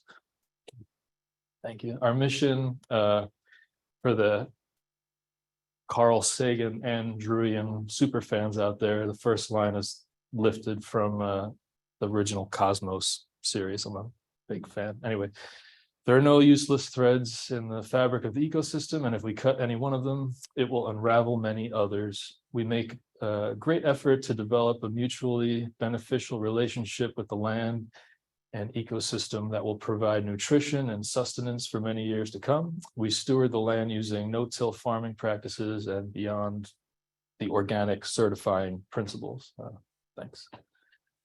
So I'm going to mainly just talk about our annual production really briefly here. We have a lot of perennial cultivated areas, but the composting in place is a lot quicker in this, annual production area. So we're no-till, we focused on reducing compaction, and towards that goal, we use fixed permanent beds. We practice cover cropping as much as possible. We use a ton of mulch, and I'll talk about that in a minute. And our crop rotation plan is pretty intensive. And we also do some intercropping. So this is towards the end of the summer of our first production year. It's over an acre, and including the tractor pathways here and then running north and south is it's additional square footage, but in that whole area, we added at least 500 yards of mulch in that first season. Next slide. Is that on an acre roughly? Yeah, so it's something like 50,000 square feet. So this is from the year prior to our production farming, and thankfully, I'm excited. I was excited and am excited, continue to be excited that there was a really wonderful starting point for us. That field was cover cropped conventionally for 3 years prior to breaking ground and before we started cash crop production. For that reason, we had very little perennial weed pressure, which is, as I'm sure many of us know, a great starting point. There was, however, significant hard pan. I wish we had metrics to, compaction numbers, but I didn't have that information. Our organic matter at the time was 3.2%, and the cation exchange capacity 7.1. I wish I knew how to unpack that more, but we'll have a reference in a little while here. Next slide. So if I hadn't said it already, the idea is to manage crop residue in place. So instead of removing crop residue and composting it, as much as we can, we manage the crop residue in place. There are exceptions, and I can get into that afterwards. So whether it's a cash crop, a beneficials crop, or a cover crop, or even you could argue all three together in certain instances. Flail mowing the residue in place leaves all that hard-earned organic matter right where it was grown. By not tilling or reducing the tillage, the root systems, the micro and macro biology, and especially the fungal hyphae remain undisturbed, and more importantly, they're not introduced to an excess of O2. And the idea is a stable soil ecosystem means relatively stable oxygen levels over the course of a year. So we do want the earth to breathe. However, oxygenating the soil causes wild swings in microbiological activity, and that'll burn off the organic matter that cover cropping, for instance, is in part meant to do, and that'll deplete the soil. while there are near-term gains in tilling the land, I would argue that the long-term gains of reducing tillage is far greater. Thank you. Next slide. So that previous picture was a stand of peas and oats as a cover crop, and we had to cut it down to prep for our next planting. In this case, I think it was carrots that were going in. So you can see the crop residue laying in the beds. In between are the pathways, which are heavily mulched. So the idea is that the soil is always staying covered, and there's a balance. Like if you hope to keep the soil covered, you're probably going to have to cut your scale down tremendously. You know, managing 50 acres this way is quite an undertaking. So smaller scale, and you can manage it with these methods. So what we're seeing here, the brown are the rows that are very heavily mulched. And the green is the stuff you just cut and let the shredders sit there. Sure, yeah, so there might be just some semantics. The brown is the walking pathways, and the green, yeah, the beds, right, okay. But the walking path is what you said was, I mean, you covered Everything. everything. There's no bare soil. That's leaf, just unprocessed leaf mulch. It looks broken down here because there's probably some months have passed. Yeah. Thanks. Next slide. Hopefully this works. So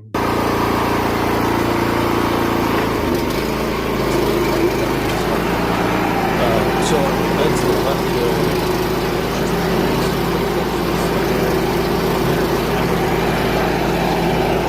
See the first pass.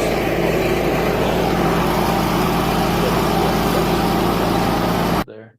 So that's an overgrown bed of lettuce heads. And at some point,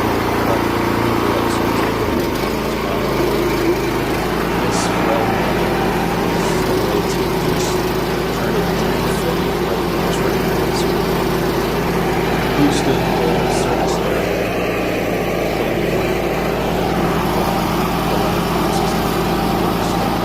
Relatively undisturbed. But your equipment is not mowing, just mowing. It's a BCS, right? So, yeah,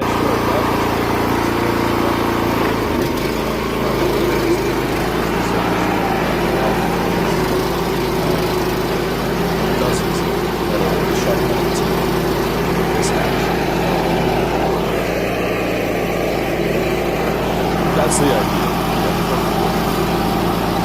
A little bit louder because the folks online. Oh, yeah, of course. Want, you can hold it. You tell me. You choose. All right. I'll try louder. Okay. All right. Can do. Yeah, exactly. Sure. Of Can it, so it is, yep, right there. course. Sorry, Thank everybody. you. The folks online, I'm just more able to hear the audio of the video. Yeah, that's. Oh. Okay. All right. Yeah, that's the way, because I shared my sound, but I don't know why it's not coming out of my laptop at the. All right. Sorry, everybody. Yeah, we were just turning over a bed of lettuce heads there. The idea is to manage the crop residue so it can mulch into the soil system, and we can flip the bed for the next crop. I hope that helps. All right. All right. Just a little bit about cover cropping. Cover crops are sometimes referred to as green manure. Growing plants for the purpose of building and protecting the soil is surely one of the greatest ways farmers can steward the land. Growing and harvesting produce should be countered when possible with feeding and allowing cultivated earth to rest. Successions of cover crops are hopefully given enough time to grow a lot of biomass, and then you can see I underlined it here, without producing viable seed is kind of the key there. This is just a cutaway of one of our plots from year one. One of our first planted things in that field were peas and oats. And you can see along the top line there, it represents all the Mondays. So the Monday of each month, when the planting occurred, when the crop was terminated. And then, so the peas and oats were terminated, which we'll go through in just a second. And the next crop was planted, and the lower half of this plot was brassicas. And you can see each bed is represented by 2 lines. And in the case of the brassicas, we direct seeded parsley as a way to sustain fungal activity, because brassicas, I don't believe, support the mycorrhizal relationship. And anyway, next slide. Can you explain the parsley you planted, whatever it was, Brussels sprouts? Yeah. I can, the next slides might allow for that to show. I wish I had a picture, but I'll chat about it. So if you imagine those slides previously where we mulched the peas and oats, this is just a different plot. So these 6 beds to the left were peas and oats. We mulched them and tarped them like you see on the right here. 2 weeks later, the plants have been solarized and killed, creating a stale seed bed, and we took the tarp off. And Mike there is dibbling to plant our brassicas. So it's 3 rows of brassicas spaced every foot. And between, if you imagine between the 3 rows, we cleared a little space for a direct seeder. So we transplant 3-week-old plants. They're 4 to 6 inches tall. Between the 3 rows, we direct seeded parsley the very same day, and then they all get watered in. The parsley germinates relatively slowly and doesn't compete with the brassicas. So Right, is that this section here? yeah, so that's a pathway. Okay, I wish I had a picture of the parsley. there's a pointer. You can use the pointer. Ah, all on right. this. Cool. I'm not sure how helpful. You know, I don't know, maybe that advancer works with this system. I'm I'll not give it a sure, but we try. could try. Yeah, the green areas are the beds and the pathways are between. And sorry, I don't have a picture of this parsley, the elusive parsley. But anyway, yeah, next slide. Thank you. All right, so yeah, these pictures are focusing on cover crops, but just as a reminder, we use a lot of these principles with turning over cash crop plots, lettuce heads, carrot tops, brassicas. Our nightshade plot, for instance, gets mulched, and sometimes you have to tarp it to kill the crop. Other times you can just leave it be and it'll terminate itself. All right, another thing we do for covering the ground and composting in place is our crimping method. Here we see two apprentices drilling ryegrass, winter rye. Let me read the actual prompt here. This next series of photos shows how we build soil, prevent the germination of weed seed, retain moisture, and perhaps most importantly, grow an organic mulch that I would argue can last up to 2 seasons. This is mid-September of 2020, so towards the end of our first season, and we can go to the next slide. So a plot here is 12 beds. It's 100 foot long by 60 feet wide, so 6,000 square feet. And in this relatively small area, we drilled 50 pounds of winter rye, which is a tremendously higher volume than the recommended rate, I think, is like 20 pounds an acre, something like that. So they're just germinating here. Next slide, please. I think this is about day 10. And you can continue advancing here. So 20 days or so after seeding, we've covered the soil with plants photosynthesizing, which is like the ideal scenario. The pathways are mulched with leaf mold. And next slide. So this is April, the following spring, and we're not looking at the foreground here. You can, in the background here for people in the room, the winter rye is now roughly knee to waist high, somewhere between. And we can keep advancing.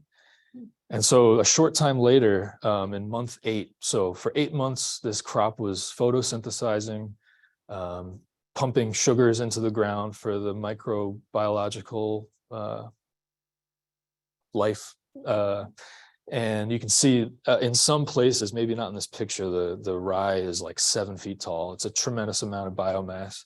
And in the next slide, this is the next day we started crimping. So this is a bed crimped.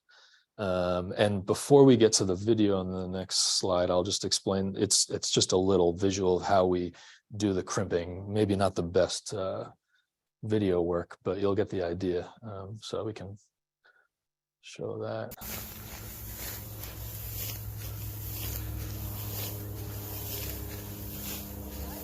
It's a nice sound because I've never said before, too bad it's not being. Yeah, and yeah, Crocs are the preferred footwear of choice. You can tell there. To crimp this plot and tarp, it takes 4 people under 2 hours, I would say, pretty easily. It's not. It looked very slow here. Might have been just because I was trying to take a video. Do you think that's better than using the heavy roll? The one that you push? Yeah, I've never used one that you push. Actually, this is the only way I've ever done it. Crocs and a T-post and a friend. There's someone else there on the other side, so it's 2 people. I've seen people rig snowshoes. You know, you can put metal onto snowshoes and walk forward like that. Next. Is that farm mowing? Is that? No, so it's literally just taking the fescue and laying it flat. You're crimping it, yeah. And then this slide shows how after we laid all the grass down in the same direction, that's important. Don't have to do it like a typewriter, reset each time you go down. We've tarped it here and let it sit for 2 weeks. In the summer, that's kind of the prescribed amount to kill. For 2 weeks. Correct, yeah. Why is it important to do the same direction? Yeah, it's a mess. It's like, that's probably helpful. Why in the same direction was the question. And it just, when you're dragging a tarp over crisscrossed, crimped things, you can really make a mess out of it, so. Is there a reason that you use the dark tarps as opposed to transparent? The silage tarps, yeah. I gotta be honest, the answer to that question is the size of our everything's modular on this field, so it's very interchangeable. And it just so happens that 2 30 by 100 foot silage tarps covers a plot. And there might be a translucent alternate, but this was the cheaper approved material to use, yeah. They're heavier. Silage tarps are heavier and using different concepts. They use the clear just to kill pathogens that they need the light to really get in there and suffocate them. In this case, he just wants to kill the grass. So that's why you prevent it from getting any light in it, and the heat will terminate the crop. Yeah. So it gets hotter. Yes. It's both are hot, but yeah, definitely hotter in black ones. Yeah. Mhm. Cool, thank you, Liz. All right, so this is 2 weeks later. I have to tell you, walking over this and looking down is pretty cool. There's really cool herringbone pattern that just naturally occurs based on how the plants lay flat. Yeah, so we're getting ready to plant our second succession of summer squash. These are like 2.5, 3-week-old seedlings, and we marked out our spacing with flags. You can see the tape measure there. And the beds are somewhat defined here. You can kind of tell where the pathways are, and we can go to the next. And about plot. what date is this? This is, I think it's mid to late June, I believe.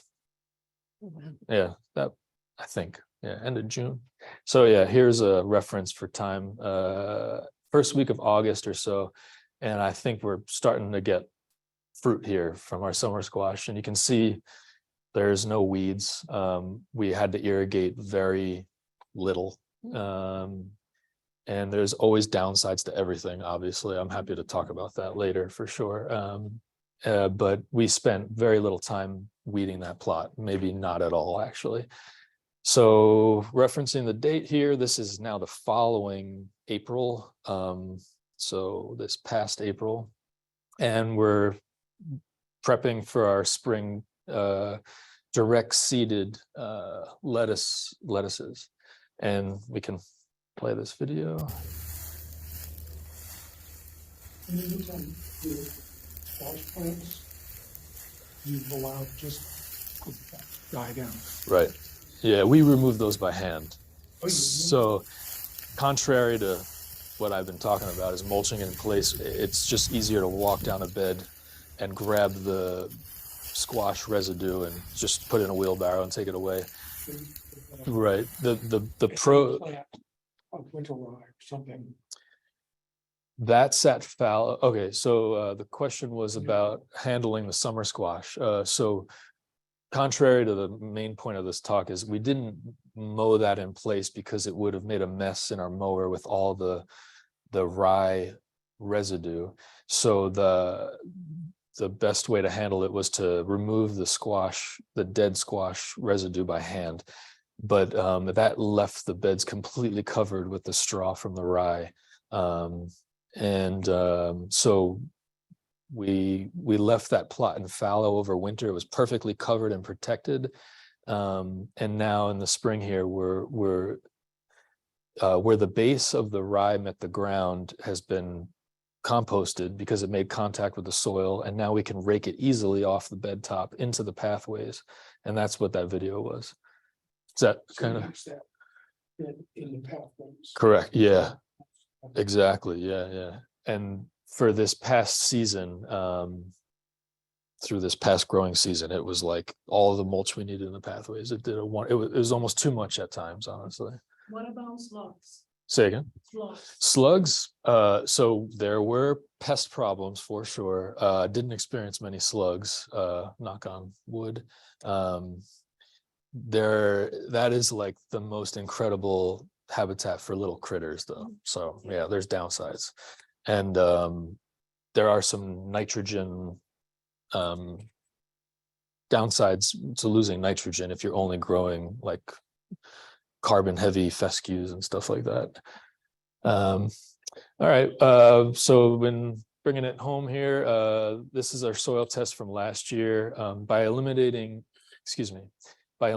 tillage, adding organic matter, lots of organic matter, and intensively managing our annual vegetable field, here are some of the results. Our organic matter is up to 7.8%. Our cation exchange capacity has gone up. And I didn't have a reference for microbial biomass from previous tests, but it's now high biomass, and I'm wagering that it has gone up. For the next couple slides, you can anecdotal reducing compaction. So there's tap roots of a daikon radish. It's like, I don't know, upwards of 2 feet. And then one final is a carrot taproot. These are the exception. It's hard to replicate this, but it was exciting when it did happen. Anyway, that's it. Any questions? I'm happy to answer them. Yeah, so if we have any questions, I know there's only a few minutes left before it's 10:30, but for, folks in the room and online, if you can stay a little longer, if you have questions, great. Otherwise, for the next session in this series, it will happen on Thursday at 10 a.m. So not 8 a.m., but 10 a.m. So, and I'll share the information that was, that we learned today. I'll send them out hopefully by tomorrow or Thursday morning, all these resources. And then, yes, we'll see you on Thursday morning. But if there are any questions, go for it.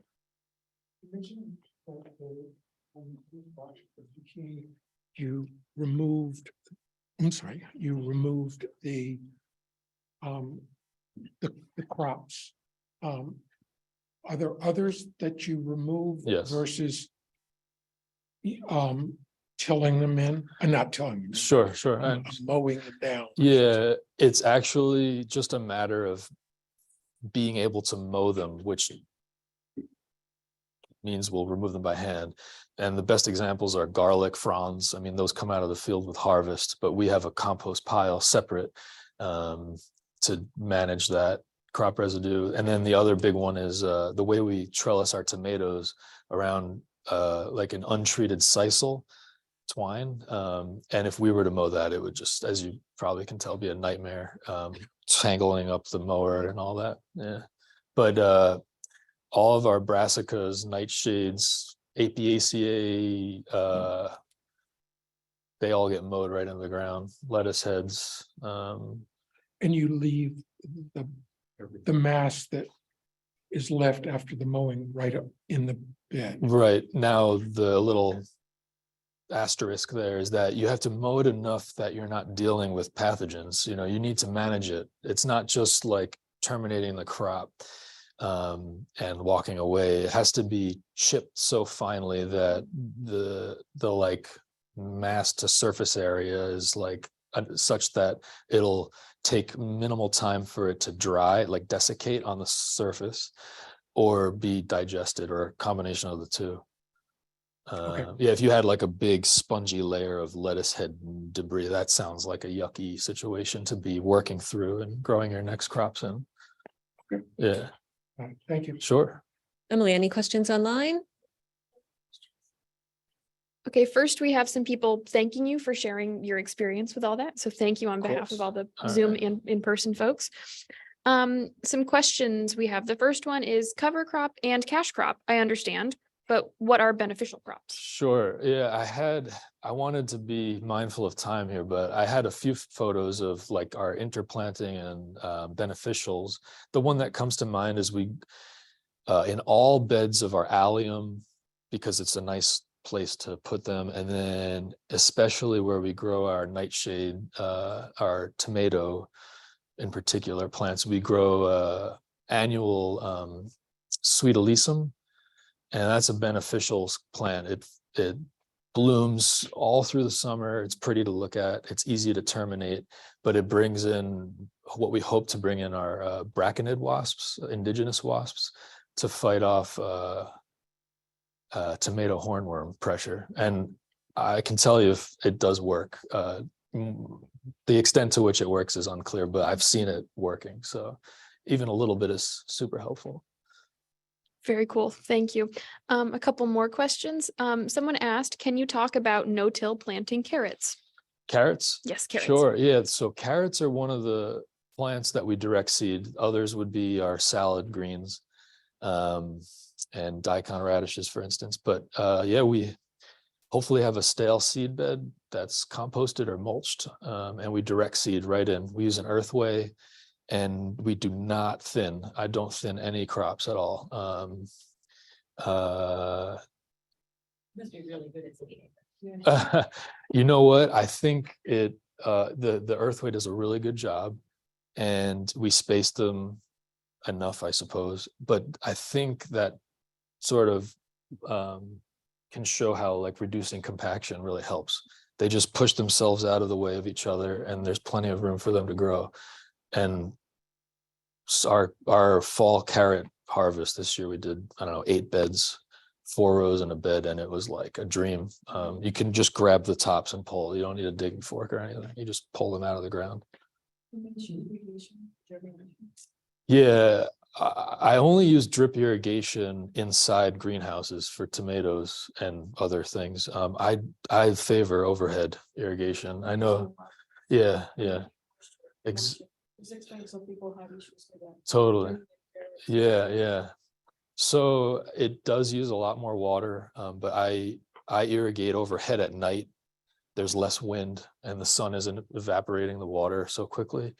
And I would argue that our water situation on Long Island isn't a question of quantity, but of quality. So, we're not rinsing in undesirable things, but there's plenty of water to be using.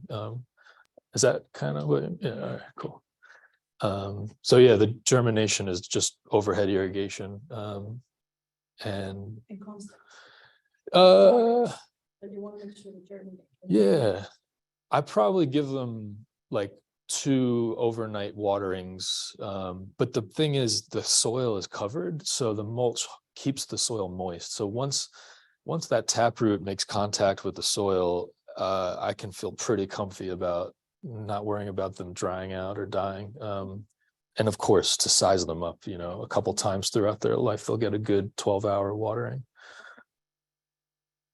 Okay, we have 2 more questions from online.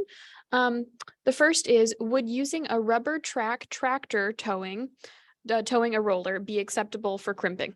Yeah, that I actually, in bigger formats, larger scale farming, there are some really cool studies in the Midwest in particular about crimping and rolling rye to drill soybeans or maybe corn even. But I've had a I've bumped into these studies a few times. I'm pretty ignorant about them, but there are some pretty cool things going on where to terminate cover crop, there's a roller on the front end of a tractor, then you got your farmer and in the tractor, and then behind it, immediately following the crimper is of course, it has to be timed correctly, is the direct seeder, the no-till drill. So you're terminating your crop. You're probably getting AC, cold, dry air blowing on your face, and you're drilling seed behind you. And there's no tarping in that situation. It's just a better timed terminating of the crop. That's really important detail there, is like the timing of that. Yeah. Amazing. One thing adding to that. Sure. Just mentions that the spacing, no, for no-till systems, for no-till systems, what Ryan is doing, you have to be careful on like the size of your equipment. You want those tires to be on the path, not on the bed that you're trying to prevent it from compacting. Mhm. So that's why he mentioned this is for bigger scale, that they use the seating and dragging at the back. But if you're using it and you have a no-till system, make sure your tires are on the path. No, not touching the bed. Yes, good point. And this feels like a good time to mention too, that there is a soil health equipment loan program through our Soil and Water Conservation District, and a no-till drill is one of those things that's available to Suffolk We County use it farmers. all the time. Yeah. Great. Hey, guys. It's awesome. And I'll ask the final question then that I have gotten online, which is, would using sorghum be acceptable to sub for winter rye? I would love to try that, but I don't have any personal experience doing it. If you get a good stand of sorghum, I imagine so. How woody sorghum is as compared to winter rye, and how long it'll stick around before it composts is really interesting to me. So I don't know, but I'm Okay. interested. Sorghum tends to grab a lot of nitrogen. So you have to be very careful when whoever plants it has to time it at the same time for termination. If it's at the end of the season, it's okay. But if you have a lot of water going through the field or area, it can cause erosion because it does not cover the entire land. So it is good, but read a little bit about it. If you have any questions, you can always reach out, but just to keep in mind. Yeah. We did have a problem with nitrogen. Just growing winter rye can be a total problem. You have to amend with nitrogen so your plants aren't missing out. And over this past fall and winter now, I changed the ratio of winter rye to crimson clover, which there was crimson clover in there, but it just didn't do well. And so we're doing a ratio of like 1 to 6, something like that, where it's like 1 part oats and then 6 parts we're using yellow sweet clover as our nitrogen fixer. And if the clover overwintered, I hope it did, then hopefully our nitrogen stores will be ample for the next crop. Yeah.